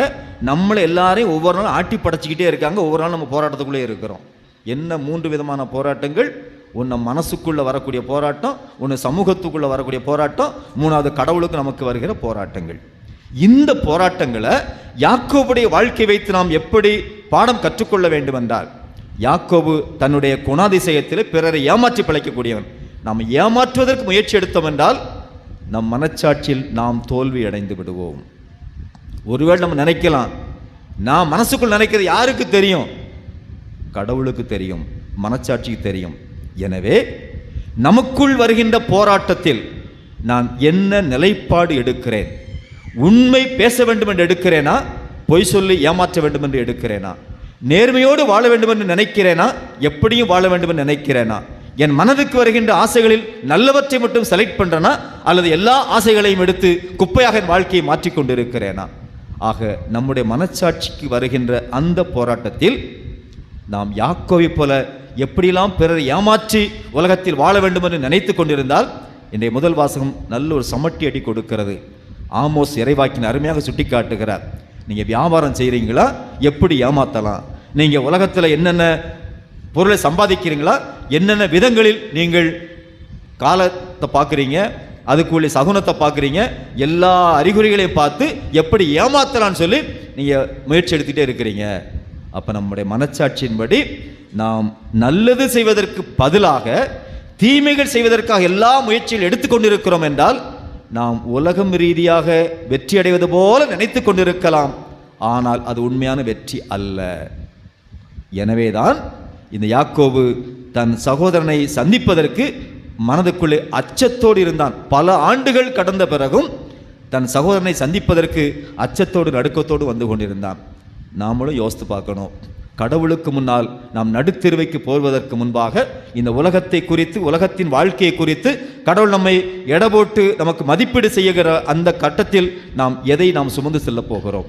நாம் ஏமாற்றி பிழைத்த இந்த வாழ்க்கையவா, மனச்சாட்சியை கொன்று தாறுமாறாக வாழ்ந்த இந்த வாழ்க்கையவா, அல்லது உலகத்தின் கண்களில் பார்ப்பதற்கு நல்லவர்களைப் போல நடித்துவிட்டு நாம் வாழ்ந்த அசிங்கமான வாழ்க்கையை கடவுளுக்கு மேலே கொண்டு செல்லுகிற போது நாம் யாரையும் ஏமாற்ற முடியாது. அங்கு கடவுள் நீதி உள்ளவராக, உண்மை உள்ளவராக இருக்கிற போது நாம் இந்த உலகத்தில் ஏமாற்றி பிழைத்த எதுவுமே நமக்கு கை கொடுக்காது. நாம் உண்மையாக வாழ்ந்திருந்தால், நேர்மையோடு வாழ்ந்திருந்தால், மனச்சாட்சியின்படி வாழ்ந்திருந்தால் அது மட்டுமே நம்மை கடவுளுக்கு முன்னாலே நிலைநிற்க வைக்கும். அதை நாம் புரிந்து கொள்வோம். இரண்டாவதாக, சமூகத்தில் நடக்கின்ற பல்வேறு போராட்டங்கள், அது உறவுகள் வகையில் வரக்கூடிய போராட்டமாக இருக்கலாம், குடும்ப பிரச்சனையாக இருக்கலாம், அல்லது வியாபார பிரச்சனையாக இருக்கலாம், பணி பிரச்சனையாக இருக்கலாம். என்னென்ன சமாதான குறைவுகளோ இந்த பிரச்சனைகளாம் வருகிற போது நாம் எதற்கு முக்கியத்துவம் கொடுக்கிறோம்? பல நேரங்களில் நாம் முகமுடி அணிகின்ற காரியமெல்லாம் என்னவென்றால், என்னை பார்க்கிற மற்றவர்கள் நான் நல்லவன் என்று நினைக்க வேண்டும். ஆனால் நம்முடைய மனச்சாட்சி சுட்டிக்காட்டும் நான் எவ்வளவுக்கு நல்லவனா, பொல்லாதவனா, உண்மை உள்ளவனா, நேர்மை உள்ளவனா, அயக்கியனா, அசிங்கம் பிடிச்சவனா. ஆக நாம் கொடுக்க வேண்டிய முக்கியத்துவம் இந்த சமூகம் என்னை எப்படி பார்க்கிறது என்பதற்கு அல்ல, மாறாக கடவுள் என்னை எப்படி பார்க்கிறார், கடவுளுக்கு முன்னால் நான் எப்படி உண்மையாக வாழுகிறேன். இந்த சமூகம் நல்லவன் என்று சொல்லக்கூடியது மறுநிறுவத்தில் பொல்லாதவன் என்று சொல்லிவிடும். ஏனென்றால் இந்த எலும்பில்லாத நாக்கு இப்படியும் பேசும், அப்படியும் பேசும். இன்னைக்கு நல்லவன்னு சொல்லி போஸ்டர் ஒட்டக்கூடியவங்க நாளைக்கு பொல்லாதவன் சொல்லி உங்களை மொட்டை கடிதம் போடவும் செய்வாங்க. இதுதான் உலகம். இன்னைக்கு உங்களை பார்த்து உங்களுக்கு இல்லாத ஒன்றான்னு முகத்துக்கு பின்னால் சொல்லுவாங்க, முதுகுக்கு பின்னால் உங்களுக்கு நெகட்டிவாக பேசுவாங்க. இதுதான் உலகம். அதனால் யாரை நாம் திருப்திப்படுத்த விரும்புகிறோம்? மற்றவர்களை அல்ல, மாறாக நம்மை படைத்த கடவுளை திருப்திப்படுத்த வேண்டும் என்ற நேர்மையோடு உண்மையோடு வாழ்ந்து பழகிவிட்டோம் என்றால் மனிதர்களுக்கு நாம் கொடுக்கிற முக்கியத்துவத்தை விட கடவுளுக்கு முக்கியத்துவம் கொடுத்து வாழ்க்கையை நேர்மையோடு வாழுகின்ற வாழ்க்கையை அமைத்து கொண்டோம் என்றால் நமது வாழ்க்கை எப்படிப்பட்டதாக இருக்கிறது, நம்முடைய உறவுகள் எப்படிப்பட்டதாக இருக்கிறது. அப்போ சொன்ன பார்த்தீங்களா, நம்ம மனசுக்குள்ள வைராக்கியங்களையோ பகையோ இந்த அசிங்கமான எண்ணங்களை வைத்துக்கொண்டு நாம் எதையும் சாதிக்க முடியாது. அதற்கு பதிலாக நம் உள்ளத்திலே அன்பு இருக்கட்டும், மன்னிப்பு இருக்கட்டும், இரக்கம் இருக்கட்டும், கரிசனை இருக்கட்டும், பகிர்வு இருக்கட்டும், நல்ல அன்பு உறவு இருக்கட்டும். அப்போது நாம் மற்ற எல்லாருடைய பாராட்டுக்களை விட எல்லாரோடும் அன்பரோடு பழகின்ற அந்த ஒரு பண்பை நாம் பெற்றுக்கொள்ளுகிற போது நமது வாழ்க்கையில் இருக்கிற இந்த போராட்டத்தில் நம்மால் வெற்றி கொள்ள முடியும். மூன்றாவதாக, கடவுளோடு நமக்கு இருக்கிற அந்த போராட்டத்தை ஜெப வாழ்க்கையோடு இணைந்து உங்களிடத்தில் கொடுத்தேன். அதாவது நாம் ஜெபிக்க வருகிற போது பல படிநிலைகள் நாம் ஜெபித்து பார்ப்போம். சிலவற்றை கடவுள் நாம் கேட்காமலே கொடுத்து கொண்டு இருப்பார், மகிழ்ச்சியோடு வாழ்ந்து கொண்டு இருப்போம். சில நேரங்களில் கேட்போம், கேட்பதை பெற்றுக்கொள்வோம், மகிழ்ச்சியோடு இருப்போம். பலமுறை கேட்போம், அதற்கு விவிலியத்தில் பல உதாரணங்கள் இருக்கிறது. உதாரணத்திற்கு அந்த நேர்மையற்ற நடுவன் ஒருவன் இருந்தான். அவன் என்ன சொல்கிறான்னா, ஒரு ஏழை கைம்பெண் தன்னிடத்தில் வந்து நீதி கேட்கிறார். ஆனால் அவனுக்கு நீதி கொடுக்கக்கூடிய மனசு இல்லை. அந்த பெண்ணு தொந்தரவு தாங்க மாட்டாமல் சரி நீதி கொடுப்பேன்னு சொல்லி முடிக்கிறான். இன்னொரு உதாரணம் இருக்கிறது. இந்த நண்பன் ஒருவன் வீட்டுக்கு வந்து ஒரு அப்போ எனக்கு இரவலாக கொடுன்னு வந்து கேட்க வந்திருக்கான். என் பிள்ளைங்கள்லாம் தூங்கிட்டா என்னால் முடியாதுன்னு சொல்லி பார்க்குறான். தொந்தரவு தாங்க மாட்டாமல் அப்பத்தை எடுத்து கொடுக்குறான். இது மாதிரி தான் ஆண்டவர் சொல்கிறாரு, கிடைக்கிற வரையிலும் நீங்கள் வேண்டுவது உங்களுக்கு கைகூடுற வரையிலும் தொடர்ந்து ஜெபியுங்கள், இடைவிடாது ஜெபியுங்கள், மன்றாடுங்கள் அப்படின்னு ஆண்டவர் சொல்கிறார். இதுக்கு தான் நம்ம யாக்கோபுக்கு போகணும். யாக்கோபு என்ன பண்ணார்? இரவு முழுவதும் மற்போரிட்டார். அந்த ஆடவர் யார் என்று தெரியாது, ஆனால் யுத்தம் பலமாக இருக்கிறது. இரவு முழுவதும் போரிட்டார். வெற்றி அடையக்கூடிய சூழ்நிலையில் பேரை கேட்கிற போது பேரை சொன்னார் பெருமையோட. இது உன்னுடைய பெருமைக்குள்ள பெயர் அல்ல, யாக்கோபு என்பதை விட இஸ்ரேல் என்பதுதான் பெருமைக்குள்ள பெயர். எனவேதான் இஸ்ரேலுடைய குலகோத்திரங்கள் 12 இன்று யூத இனமாக, நம்முடைய முன்னோர்களாக இயேசு வாழ்ந்த அந்த யூத இனமாக இருந்து இஸ்ரேல் மக்கள் நாம் சொல்லுகிறோம். இன்றைக்கி இருக்கிற இஸ்ரேல் இன்னைக்கு ஏகப்பட்ட குழப்பத்தை உருவாக்கிட்டாலே உலகத்தில் தான் சொல்லிட்டு மற்றவங்க அழிச்சிட்டு இருக்காங்க. இந்த இஸ்ரேல் நினைக்காதீங்க. இஸ்ரேல் இனம் என்பது கடவுள் தேர்ந்து கொண்ட ஒரு இனம். அந்த தேர்ந்து கொள்ளப்பட்ட இனத்திற்கு தலைவராக, தந்தையாக இருக்கக்கூடியவர் இந்த யாக்கோபு இஸ்ரேல் என்று அழைக்கப்பட்டார். காரணம் என்ன? கடவுளோடு மற்போரிட்டார். அந்த போராட்டத்தில் அவர் வெற்றி கண்டார் என்று சொல்லப்படுகிறது. உண்மையிலே வெற்றி கண்டது யாருன்னு சொன்னால் யாக்கோபு இல்லை, கடவுள் தான் வெற்றி கண்டார். அந்த கடவுள் ஆடவனைப் போல் அங்கு வந்தார். அவனுடைய தொடையெலும்பை நசுக்கி விட்டு முன்னோண்டி நடக்க வச்சார். அதன் பிறகு இந்த யாக்கோபுக்கு பலவிதமான சோதனைகளை கொடுத்தார். 12 பிள்ளைகளை கொடுத்தாரு. குலகோத்திரத்தை உருவாக்கினார். எகிப்துக்கு அனுப்பி வச்சார். திரும்ப நாட்டுக்கு வர வச்சார். அந்த யாக்கோபை பயன்படுத்திய கடவுள் இன்றைக்கு நம்மையும் முறையாக பயன்படுத்த வேண்டுமென்றால் மீண்டும் மிக்கேல் தூதருக்கு வருவோம். மிக்கேல் அதிதூதர், அவரும் அவருடைய தூதர்களும் இணைந்து அலகையையும் அதனுடைய தூதர்களையும் வெற்றி அடைகிறார்கள் என்றால் காரணம் கடவுளுக்கு நிகர் யார்? அந்த கடவுளோடு நாம் இணைந்திருக்கிற வரையில்தான் எனக்கு ஆற்றல் உண்டு. ஆண்டவரோடு நான் இணைந்து வாழுகிற வரையில்தான் எனக்கு மகிமை உண்டு. அருமையாக சொல்லிக் கொடுப்போம்.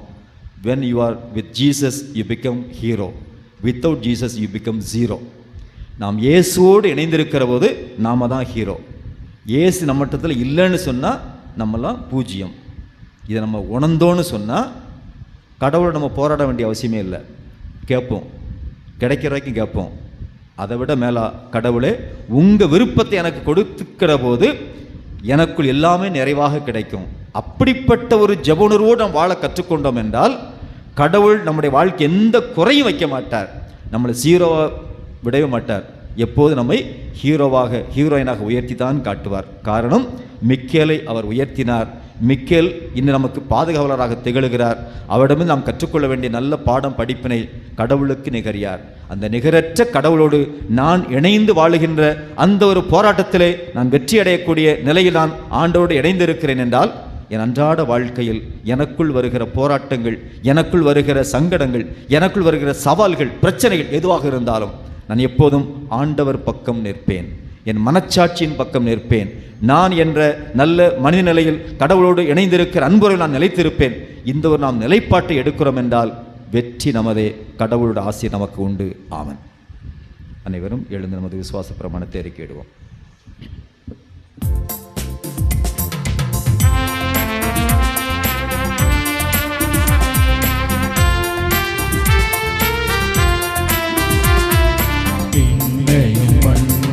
படைத்தவராம் கடவுள் ஒருவர் இருக்கின்றார்.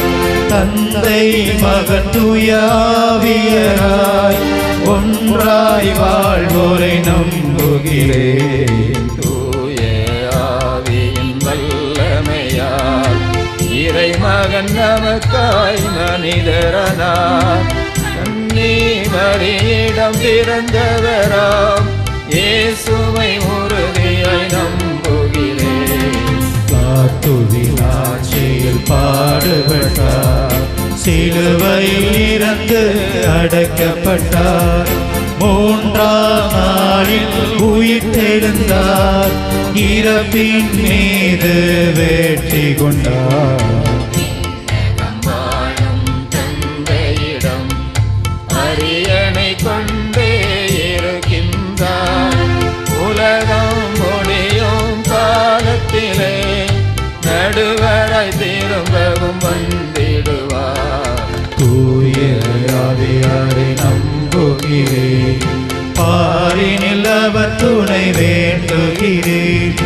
பாவ மன்னிப்பில் தூய்மை பெற்று பரிகார வாழ்வில் நிலைத்திடுவேன். புனிதர்கள் உறவை நம்புகிறேன். உடலின் உயிர்ப்பை நிலை வாழ்வை உறுதியுடனே நம்புகிறேன்.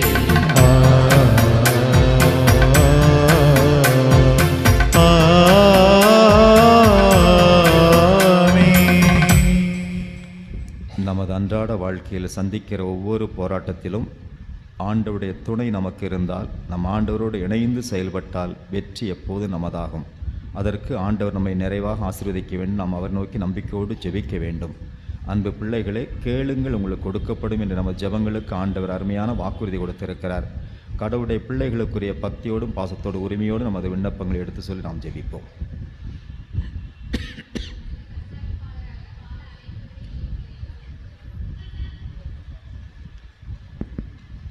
நல்ல கண்காணிப்பாளராக வாழ அழைப்பவரே எம் இறைவா, எம் திரு அவையை வழிநடத்தும் திருத்தந்தை, ஆயர்கள், குருக்கள், கன்னியர்கள், துறவரத்தார் ஆகியோர் அனைவரையும் உம் பாதம் அர்ப்பணிக்கின்றோம். உம் பணியை தங்கள் வாழ்வாக்கி இறை மக்களை அன்பின் சமூகமாக கட்டி எழுப்பவும், நேர்மையோடும் இறை உண்மையோடும் எளிய வாழ்க்கை வாழ்ந்து மக்களை இறைவழி நடத்தும் நேர்மையான கண்காணிப்பாளராக திகழ வரமருள வேண்டுமென்று இறைவா உம்மை மன்றாடுகிறோம். இறைவா, எங்கள் மன்றாட்டை கேட்டருளும். நேர்மையையும் நீதியையும் விரும்புகின்ற எம் இறைவா, எம் நாட்டை ஆளும் தலைவர்கள் நேர்மையோடு ஆட்சி செய்யவும், தொழில்நுட்பம் என்கிற போர்வையில் எளிய மக்களை வாட்டி வதைக்காமல் பொருளாதார சிக்கலில் விழிப்பிதுங்கி நிற்கும் எம் நாட்டில் நிதிநிலை சீராகவும் வளர்ச்சி திட்டங்களை செயல்படுத்த சிறந்த ஞானத்தை தர வரமருள வேண்டுமென்று இறைவா உம்மை மன்றாடுகிறோம்.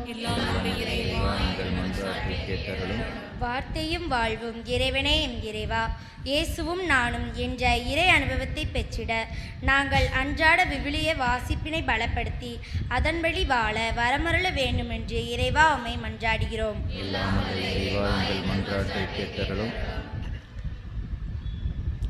அறிவுக்கும் ஞானத்திற்கும் ஊற்றே எம் இறைவா, இடுக்கமான வாயில் வழியாக நுழைய இளைஞர்கள் மற்றும் மாணவர்களுக்கு மன உறுதியையும் ஞானத்தையும் தாரும்.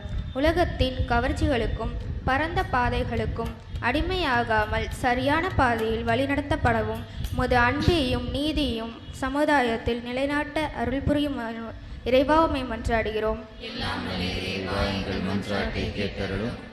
எங்கள் பாதைக்கு ஒளியாகவும் வழியாகவும் அமைந்த எம் இறைவா, உம் நீதியின் ஒளி ஏழை எளியோர், வறுமையில் வாடுவோர், தனிமையில் தவிப்போர், ஆதரவற்றோர், வாழ்வு இழந்தோர், நோயில் துன்புறுவோர் ஆகிய அனைவருக்கும் உம் ஒளியின் நிழலில் இளைப்பாறுதல் அடைந்திட வரமருள வேண்டுமென்று இறைவா உம்மை மன்றாடுகிறோம்.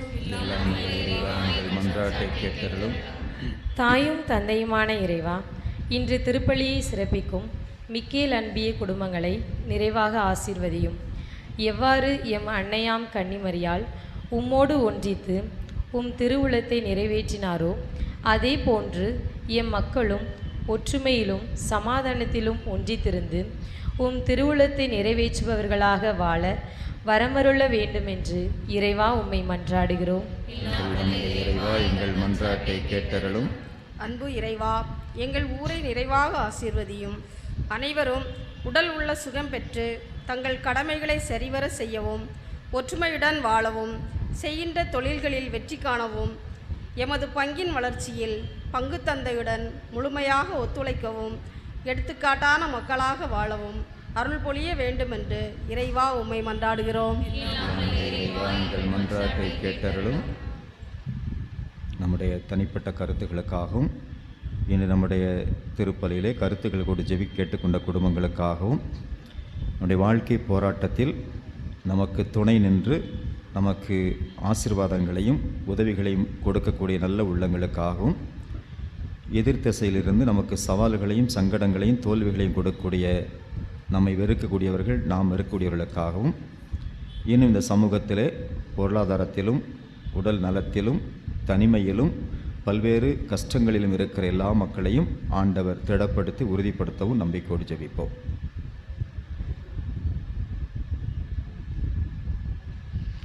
அன்பான கடவுளே, அன்றாட வாழ்வில் நாங்கள் பல்வேறு போராட்டங்களை சந்தித்து வருகிறோம்.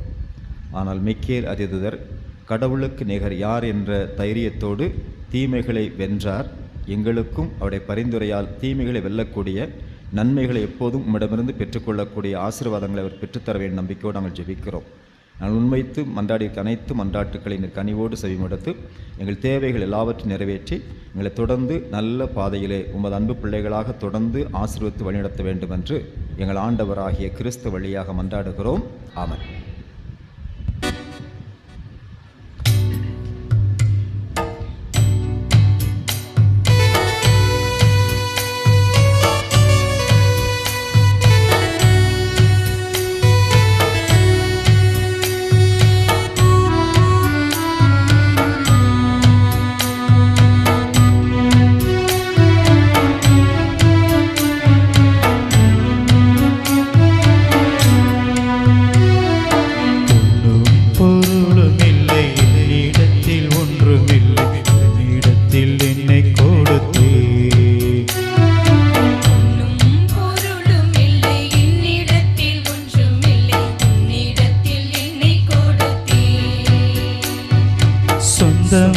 பந்தமும் எல்லாம் நீ என சொல்லி வந்தேன் எந்தையும் என் தாயும் நீ என்றோ நீ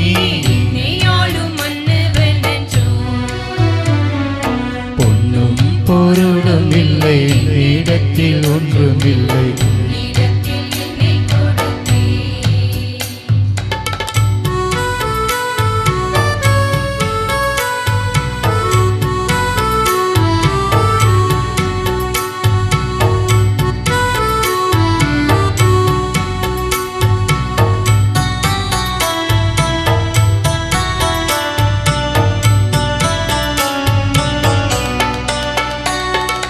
நிலையில்லா உலகில் நிலைத்து நான் வாழ என் நிம்மதி இழந்து நின்றேன். வளமில்லா வாழ்வினில் வசந்தங்கள் தேடினான் அளவில்லா பாவம் செய்தேன்.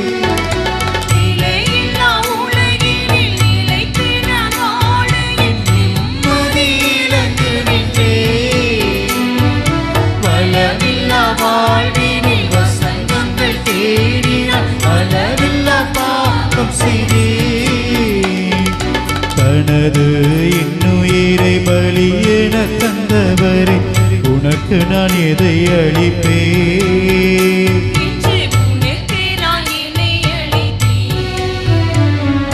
பொன்னும் பொருளும் இல்லை இடத்தில் ஒன்றுமில்லை. பொன்னும் பொருளும் இல்லை இடத்தில் ஒன்றுமில்லை. சொந்தம் பந்தமும் எல்லாம் நீ என சொல்லி வந்தேன் எந்தையும் என் தாயும் நீ என்றோ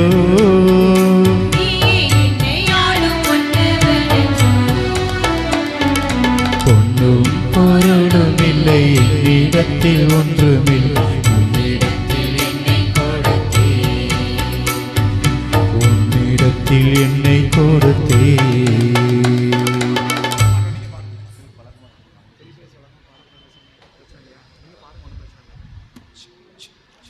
சகோதர சகோதரிகளை என்னுடையது உங்களுடையதுமான இந்த பலி எல்லாமல்ல கடவுளுக்கு ஏற்புடைய பலியாக மாறு மன்றாடுங்கள்.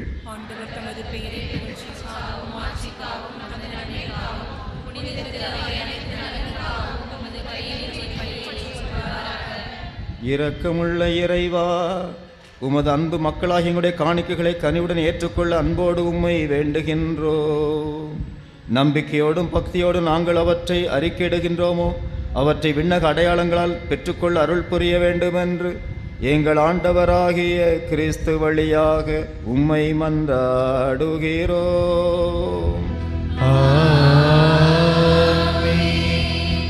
ஆண்டவர் உங்களோடு இருப்பாராக.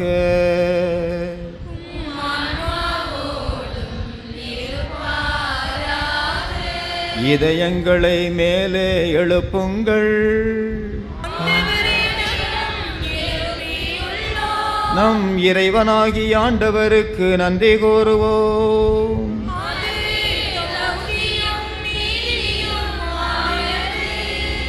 ஆண்டவரே, தூயவரான தந்தையே, என்றுமுள்ள எல்லாமல்ல இறைவா, எந்நாளும் எவ்விடத்து நாங்கள் உமக்கு நன்றி செலுத்துவது மெய்யாகவே தகுதியும் நீதியுமாகும் எங்கள் கடமையும் மீட்புக்குரிய செயலுமாகும். நாங்கள் வாழ்வதும் இயங்குவதும் இருப்பதும் உண்மையிலேதான். இந்த உடலோடு வாழ்கையில் உமது பரிவிரக்கத்தின் பயன்களை மட்டுமே நாங்கள் நாள்தோறும் அனுபவிப்பதோடன்றி இப்பொழுது நிலைவாழின் பிணையையும் பெற்றுக்கொண்டுள்ளோம். ஏனெனில் உமது ஆவியாரின் முதற்கனிகளை பெற்றுள்ள நாங்கள் பாஸ்கா மறைநிகழின் பயன் எங்களுக்கு என்றும் உண்டு என நம்புகிறோம். அந்த ஆவியார் வழியாகவே நீர் இயேசுவை சாவினின்று உயிர்த்தெழச் செய்தீர். ஆகவே நாங்கள் வானக தூதர்கள் புனிதரோடு ஒன்று சேர்ந்து உமது திருப்பெயரை புகழ்ந்தேத்து ஆர்ப்பரித்து பாடுவதாவது: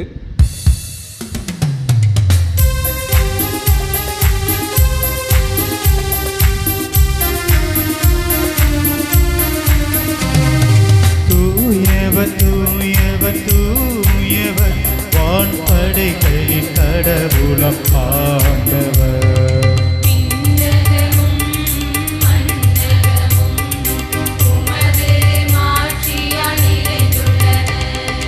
உன்னதங்களிலே ஓசன்னா, உன்னதங்களிலே ஓசன்னா. ஆண்டவர் பெயரா வருகிறவர் ஆசி பெற்றவர்.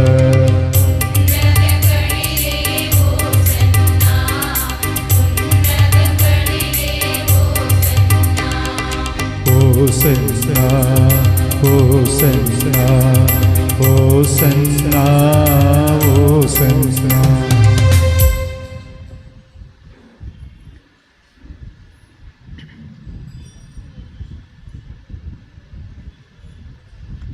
ஆண்டவரே, நீர் மெய்யாகவே தூயவர், தூய்மை அனைத்திற்கும் ஊற்றான கடவுள். ஆகவே உம்முடைய ஆவியை பொழிந்து இக்காணிக்கைகளை தூய்மைப்படுத்துமாறு உம்மை அன்புடன் வேண்டுகிறோம். இவ்வாறு எங்கள் ஆண்டவர் இயேசு கிறிஸ்துவின் உடலும் இரத்தமுமாக எங்களுக்கு இவை மாறுவனவாக. அவர் பாடுபட உளம் கனிந்து தம்மை கையளித்த போது அப்பத்தை எடுத்து நன்றி செலுத்தி அதை பிட்டு தம் சீடர்களுக்கு அளித்து கூறியதாவது: அனைவரும் இதிலிருந்து பெற்று உண்ணுங்கள், ஏனெனில் இது உங்களுக்காக கையளிக்கப்படும் என் உடல்.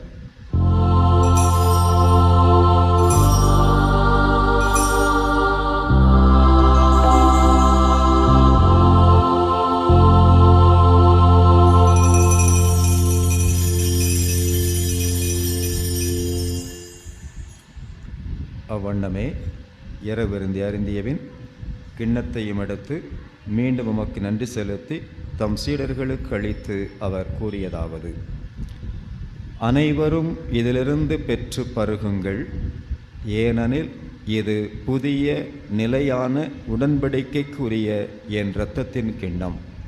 இது பாவ மன்னிப்புக்கென்று உங்களுக்காகவும் எல்லாருக்காகவும் சிந்தப்படும். இதை என் நினைவாக செய்யுங்கள்.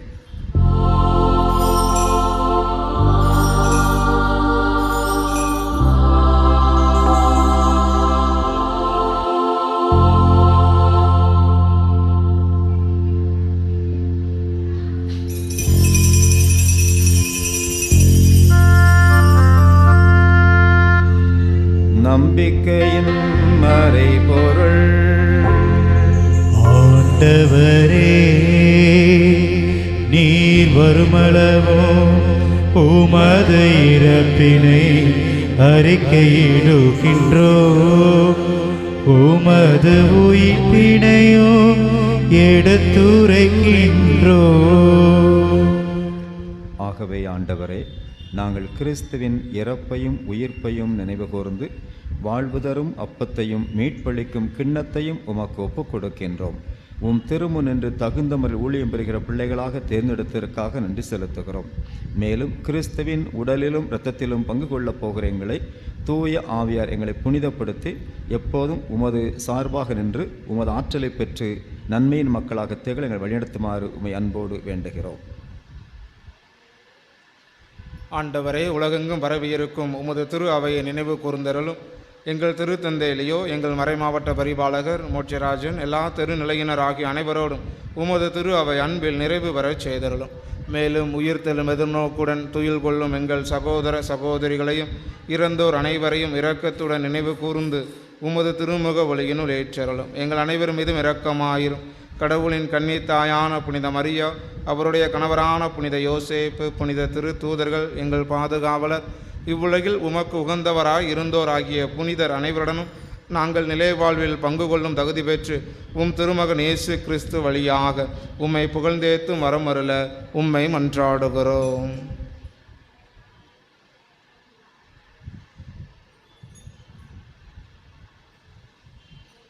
இவர் வழியாக இவரோடு இவரில் எல்லாம் வல்ல இறைவனாகிய தந்தையே, தூயாவியாரின் ஒன்றிப்பில் எல்லா புகழும் ஆட்சியும் என்றென்றும் உமக்கு உரியதே. ஆமென். ஆமென். ஆமென்.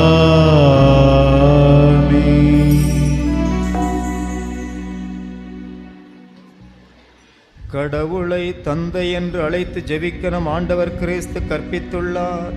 எனவே நாம் அனைவரும் மகிழ்வுடன் மன்றாடுவோம். விண்ணுலகில் இருக்கிற எங்கள் தந்தையே, உமது பெயர் தூயதென போற்ற பெருக, உமது ஆட்சி வருக, உமது திருவுளம் விண்ணுலகில் நிறைவேறுவது போல மண்ணுலகிலும் நிறைவேறுக. எங்கள் அன்றாட உணவை இன்று எங்களுக்கு தாரும். எங்களுக்கு எதிராக குற்றம் செய்வோரை நாங்கள் மன்னிப்பது போல எங்கள் குற்றங்களை மன்னியும். எங்களை சோதனைக்கு உட்படுத்தாதேயும், தீமையிலிருந்து எங்களை விடுவித்தருளும். ஆண்டவரே, தீமைகள் அனைத்திலும் இருந்து எங்களை விடுவித்து எங்கள் வாழ்நாளில் அமைதியை கனிவுடன் அருள உம்மை மன்றாடுகின்றோம். உமது இரக்கத்தின் உதவியால் நாங்கள் பாவத்திலிருந்து எப்போதும் விடுதலை பெற்று யாதொரு கலக்கமுமின்றி நலமாயிருப்போமாக. நாங்கள் எதிர்நோக்கியிருக்கும் பேரின்பத்துக்காகவும் எம் மீட்பராக இயேசு கிறிஸ்தின் வருகைக்காகவும் காத்திருக்கின்றோம்.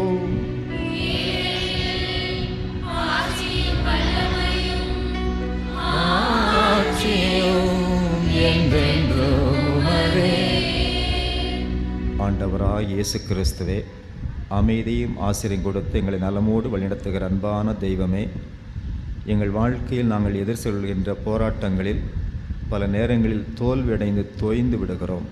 நீர் கொடுத்த அந்த அன்பை, நீர் கொடுத்த அமைதியை வாழ்க்கையிலே கடைப்பிடிக்க தவறுகிற காரணத்தினால் மீண்டும் அதை தேடி வந்து உம்மை நோக்கி ஜெபிக்க வந்திருக்கிறோம்.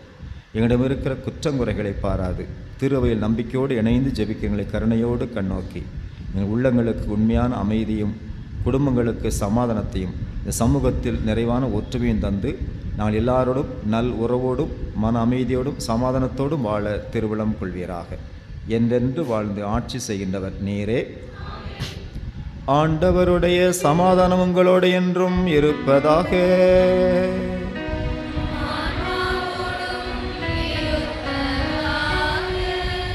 ஆண்டவர் நமக்கு தருகின்ற அமைதியும் ஆசிரியம் பெற்று மகிழ்வோடு அதை பிறருக்கு பகிர்ந்து அளிப்போம். சமாதானம்.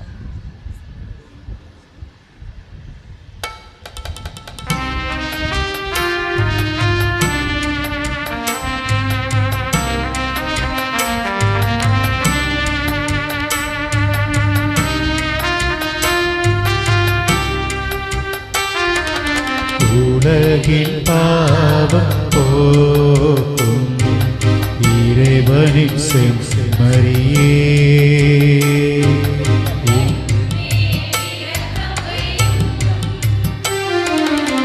உலகின் பாவம் போக்கும் இறைவனின் செம்மறியே,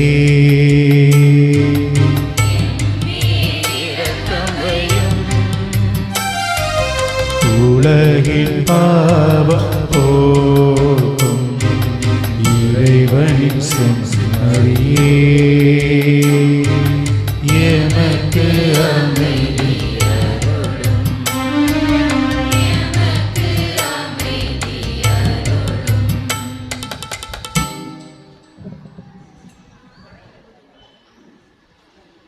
இதோ இறைவனின் செம்மறி, உலகின் பாவங்களை எல்லாம் போக்குகிறவர்.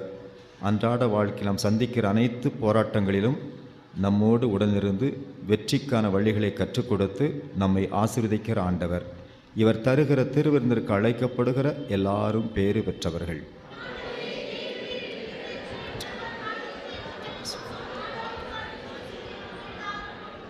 கிறிஸ்துவின் திருவுடல் திரு ரத்தம் நம்மை காத்து நமக்கு நலமான வாழ்வளிப்பதாக.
சக்தியானவா ஜீவநாயகா அன்பாலே வாழும் தேவா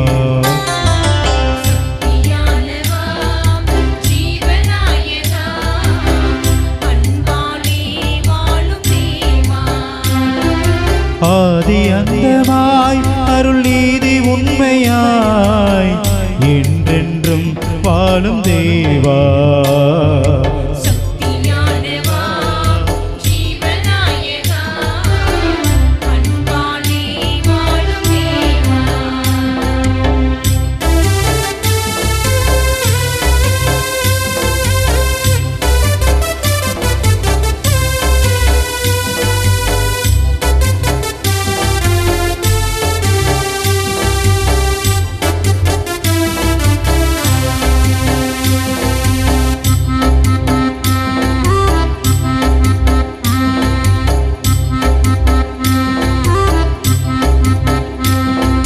மக்கள் யாவரும் அன்பில் அக்களிக்கவா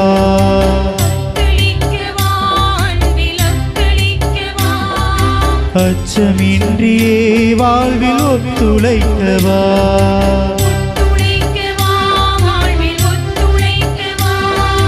மக்கள் யாவரும் அன்பில் அக்களிக்கவா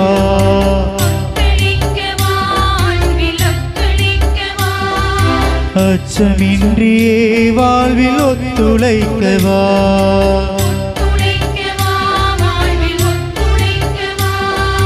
திக்கனைத்துமே உண்மை எதிரொலிக்கவா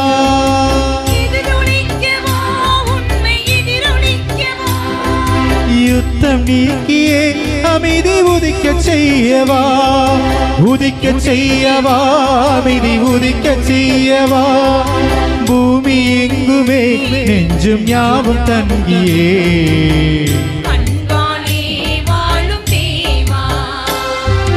சக்தியானவா அன்பாலே வாழும் தேவா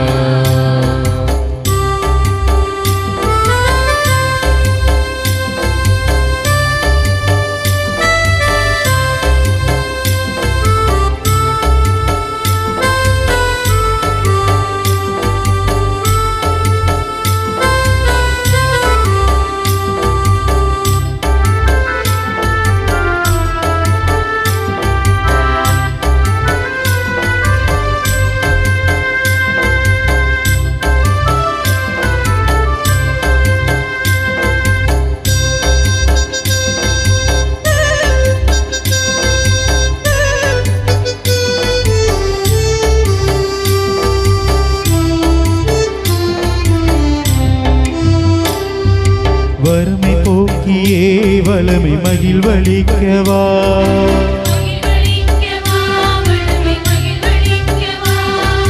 சமத்துவத்திலே மனித மாண்புயர்த்தவா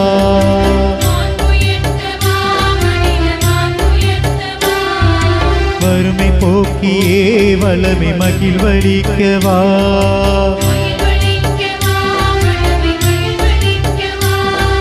சமத்துவத்திலே மனித மாண்புயர்த்தவா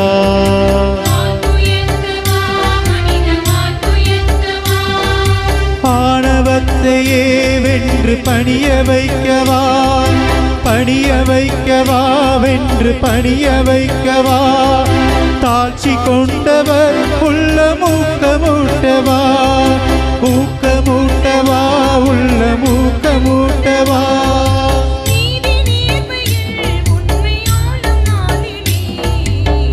அன்பாலே வாழும் தேவா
கிறிஸ்துவின் ஆன்மாவே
அன்பிற்குரியவர்களே, இது நன்றியின் நேரம். இதோ இன்று நமக்காக திருப்பலியை தலைமையேற்று வழிநடத்தியவர்கள் அருள்பணியாளர் எம்எஸ் அந்தோணிசாமி அவர்கள்.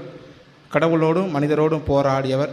நமது வாழ்வு என்பது போராட்டம் நிறைந்தது. இந்த போராட்டத்திலே நாம் எதற்கு அடிமைப்பட்டவர்களாக அல்லது எதற்கு உட்பட்டவர்களாக வாழ வேண்டும் என்ற ஒரு மைய சிந்தனையை மிக தெளிவாக எடுத்து காட்டியிருக்கிறார். அது மட்டுமல்ல, யாக்கோப்பு எப்படி போராடி வெற்றி பெற்றார், புனித மிக்கேல் எப்படி போராடி வெற்றி பெற்றார் என்பதையும் நமக்கு அழகாக நடைமுறை வாழ்வோடு ஒத்து எடுத்துரைத்திருக்கிறார்கள். எனவே அத்தகைய தந்தை அவர்களுக்கு நமது பங்கு தந்தையின் சார்பாகவும் அனைவரின் சார்பாகவும் மீண்டுமாக ஒரு முறை நன்றிகளையும் வாழ்த்துக்களையும் அன்போடு தெரிவித்துக் கொள்கிறோம்.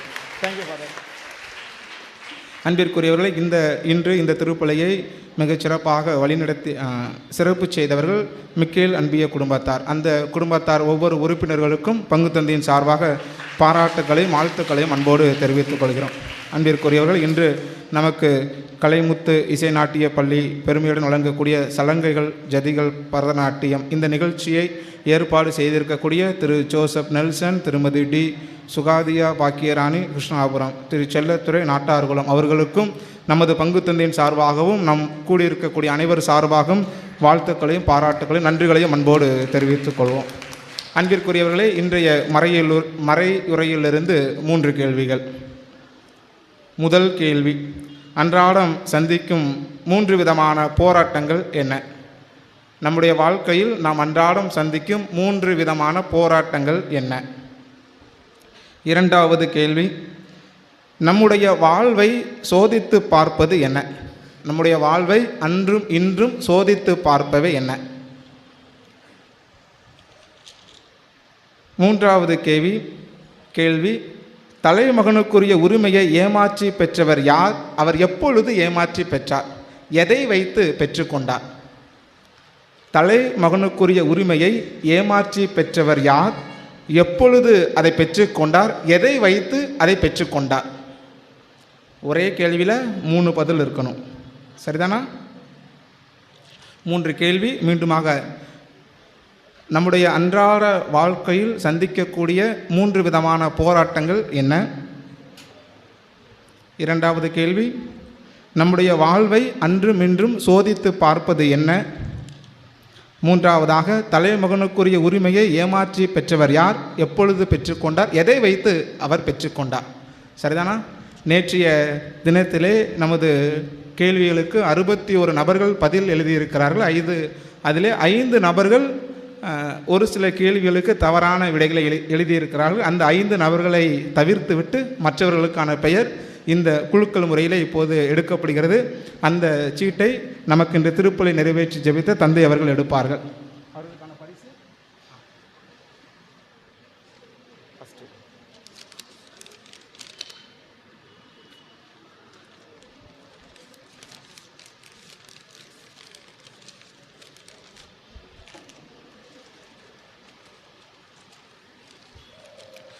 அன்பிற்குரியவர்களே, முதலாவது எடுக்கப்பட்ட பெயர் ஜி.எஸ். தீபா பிரான்சிஸ். புனித மார்க்கு அன்பையும் மிக்கா மண்டலம். அவர்கள் தங்களுக்கான அந்த பரிசை முன்பு வந்து பெற்றுக்கொள்ள அன்போடு கேட்டுக்கொள்கிறேன். அவர்களுக்கு நமது தந்தை அவர்கள் சிறிய பரிசை வழங்குவார்கள்.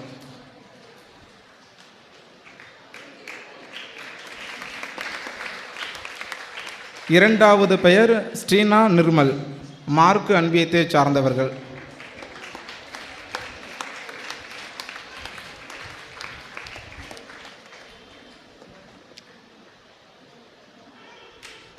மூன்றாவது நபர் எஸ்.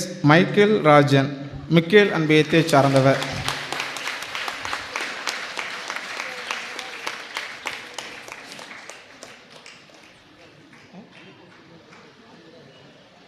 அன்பிற்குரியவர்கள், இந்த கேள்விகளுக்கான விடையை எழுதக்கூடியவர்களுக்கான ஒரு சிறிய வேண்டுகோள். எல்லாரும் தனித்தனி பேப்பரில் எழுதுறீங்க, ரொம்ப பாராட்டுக்குரியது. இந்த பேப்பரை மடிக்க முச்சிலும் அளவு மாறுது. அதனால் இந்த அளவை சரியாக வைத்துக்கொள்வதற்காக A4 ஷீட்டை 2ஆக கிழித்து அதில் எழுதுனீங்கன்னா ரொம்ப நல்லாயிருக்கும் அப்படிங்கிறது ஒரு வேண்டுகோளாக வைக்கப்படுகிறது. A4 ஷீட்டில் 2ஆக கிழித்து ஒரு நாள் அரை பேப்பர், 2வது நாள் அரை பேப்பரை அதை பயன்படுத்த உங்களை அன்போடு கேட்டுக்கொள்கிறேன்.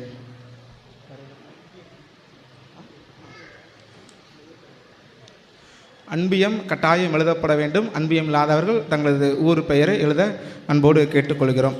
அன்பிற்குரியவர்கள், நாளைய தினத்திலே நாம் சிந்திக்க இருக்கக்கூடிய தலைப்பு வானதூதர் ஏறுவதையும் இறங்குவதையும் காண்பாய், நத்தானியேல் என்ற மைய சிந்தனையில் சிந்திக்கிறோம். நாளைய திருப்பலியை நமக்காக சிறப்பு செய்யக்கூடியவர்கள் மார்க்கு அன்பியத்தார் என்பதையும் அன்போடு தெரிவித்துக் கொள்கிறோம். நாளைய திருப்பலியை நமக்கு அருள் பணியாளர் அமிர்தராஜ் சுந்தர் பங்குத்தந்தை அவர்கள் இந்த திருப்பலியை சிறப்பு செய்வார்கள். அனைவரும் எழுந்து நின்று இறைவனுக்கு நன்றி கூறுவோம்.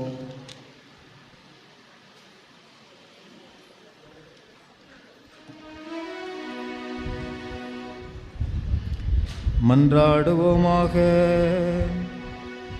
அன்பு நிறைந்த இறைவா, அருளடையாளங்களால் புத்துயிர் பெற்ற எங்களுக்கு இறை வார்த்தையின் நற்கொடை கொடுத்ததற்காக உமக்கு நாங்கள் நன்றி கூறுகின்றோம். மீட்பின் பயனின் மறை நிகழ்வுகளில் மன்றாட வாழ்க்கையிலும் பெற்றுக்கொள்ள தொடர்ந்து எங்களை வழிநடத்த வேண்டும் என்றும், எங்கள் பாதுகாப்பு புனித மிக்கேல் அதோடைய பரிந்துரைகளுக்கு என்னாலும் கிடைக்க அருள் புரிய வேண்டும் என்றும் எங்கள் ஆண்டவராகிய கிறிஸ்து வழியாக உம்மை மன்றாடுகிறோம். ஆண்டவர் உங்களோடு இருப்பாராக. உம்மான்மாவோடும் இருப்பாராக. எல்லாம் வல்ல இறைவன் தந்தை, மகன், தூயாவியார் உங்களுக்கு ஆசி வழங்குவாராக.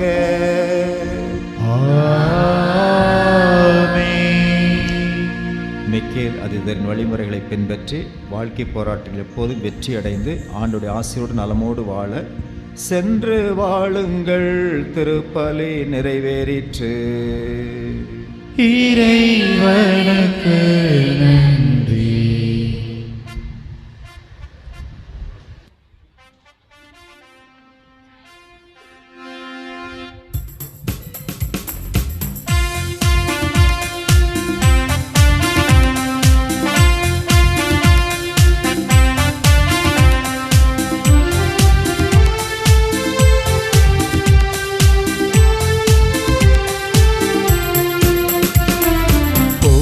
புகழ்ந்திடுவோம் தூதரே, புகழ்ந்திடுவோம் கபிரியேல் தூதரே, வாழ்த்திடுவோம் ரத்தேல் தூதரே, பாடிடுவோம் தூதர்களே. வாழ்த்திடுவோம்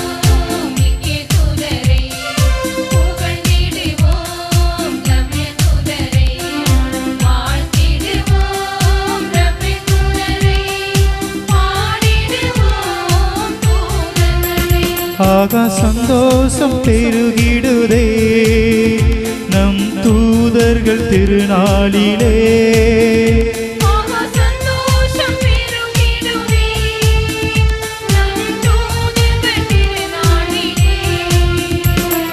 போற்றிடுவோம் தூதரே, புகழ்ந்திடுவோம் கபிரியேல் தூதரே, வாழ்த்திடுவோம்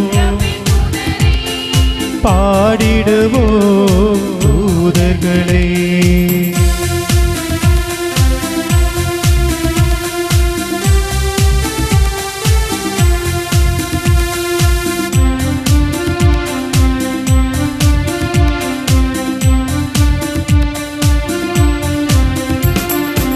ஆனந்தமுடனே அவரது பாதம் பணிந்திடுவோம் பணிந்திடுவோம்.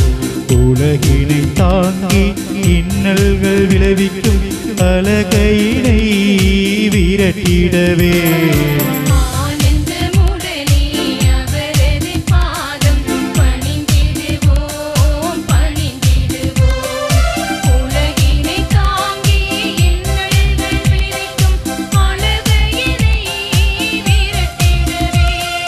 கனிவுடன் கரம் நீட்டி நம் அனைவரின் துயர் தீர்ப்பார். அவர் நல்லவராம் என்றும் வல்லவராம், அவர் பாதம் பணிந்திடுவோம் போற்றிடுவோம் புகழ்ந்திடுவோம் வாழ்த்திடுவோம் பாடிடுவோம் தூதர்களே. புனித மிக்கேல் நதிதுரை நோக்கி ஜெபம். வானுலக சேனை தலங்களின் அதிபதியே, சதாஜீவ அறிவிகளின் மகிமை பிரதாம் சம்மனசானவரே, அவர்களில் உத்தமமானவரே, உன்னத கடவுளின் தேவ சிம்மாசனத்திற்கு அருகே நிற்க பேறு பெற்ற பிரபுவே, தேவ கட்டளைப்படியே பரலோக வாசலை திறக்கவும் பூட்டவும் அதிகாரம் உள்ள வானவனே, தேவநீதி சிம்மாசனத்தை எங்கள் ஆத்மாக்களை சேர்ப்பிக்கும் தூதாதி தூதரே, மரண அவஸ்தைப்படுவர்களுக்கு உதவி செய்ய தீவிரித்தோடு உபகாரியே, மரத்தில் ஆத்துமாக்களை அழைத்து கொண்டு போய் திவ்ய கர்த்தரின் சன்னதியில் சேர்க்கும் காவலனே, பலவின் நிற்பாக்கினுமாக அடியனை கிருபா கடச்சமாய் பார்த்து எங்கள் ஜீவிய காலம் முழுவதும் விசேஷமாய் எங்கள் மரண தருவாயிலும் எங்களுக்கு முது தயநேச புரிந்தரள உம்மை மன்றாடுகிறோம். ஆமீன். விண்ணுலகில் இருக்கின்ற எங்கள் தந்தையே, உமது பெயர் தூயதென போற்ற பிறகு உமது ஆட்சி வருக. உமது திருவுளம் விண்ணுலகில் நிறைவேறுவது போல மண்ணுலகில் நிறைவேறுக. எங்களுக்கு தாரும், எங்களுக்கு எதிராக குற்றம் செய்வோரை நாங்கள் மன்னிப்பது போல எங்கள் குற்றங்களை மன்னியும், எங்களை சோதனைக்கு உட்படுத்தாதையும் தீமையிலிருந்து எங்களை விடுவித்திரளும். அருள் நிறைந்த மரியே வாழ்க, ஆண்டவர் உடனே பெண்களுள் ஆசி பெற்றவள் நீரே, உம்முடைய திருவயிற்றின் கனியாகிய இயேசுவும் ஆசி பெற்றவரே. புனித மரியே, இறைவனின் தாயே, பாவிகளாய் இருக்கிற எங்களுக்காக இப்பொழுதும் எங்கள் இறப்பின் வேளையிலும் வேண்டிக் கொள்ளும். ஆமென். தந்தைக்கும் மகனுக்கும் தூய ஆவியாருக்கும் ஆட்சி உண்டாவதாக. தொடக்கத்தில் இருந்தது போல இப்பொழுதும் எப்பொழுதும் என்றென்றும் இருப்பதாக. ஆமென். கிறிஸ்து ராஜா வாழ்க, மரியே வாழ்க. எங்கள் பாதுகாவலரான புனித மிக்கேல், கபிரியேல், ரஃபேல் என்னும் தூதர்களே, நிலையான புகழுக்குரிய தூய்மை மிகு நற்கருணைக்கு எல்லா காலமும் ஆராதனையும் புகழும் போற்றியும் மாட்சிமையும் உண்டாக கடவது. தந்தை மகன் தூய ஆவியாரின் பெயராலே ஆமென்.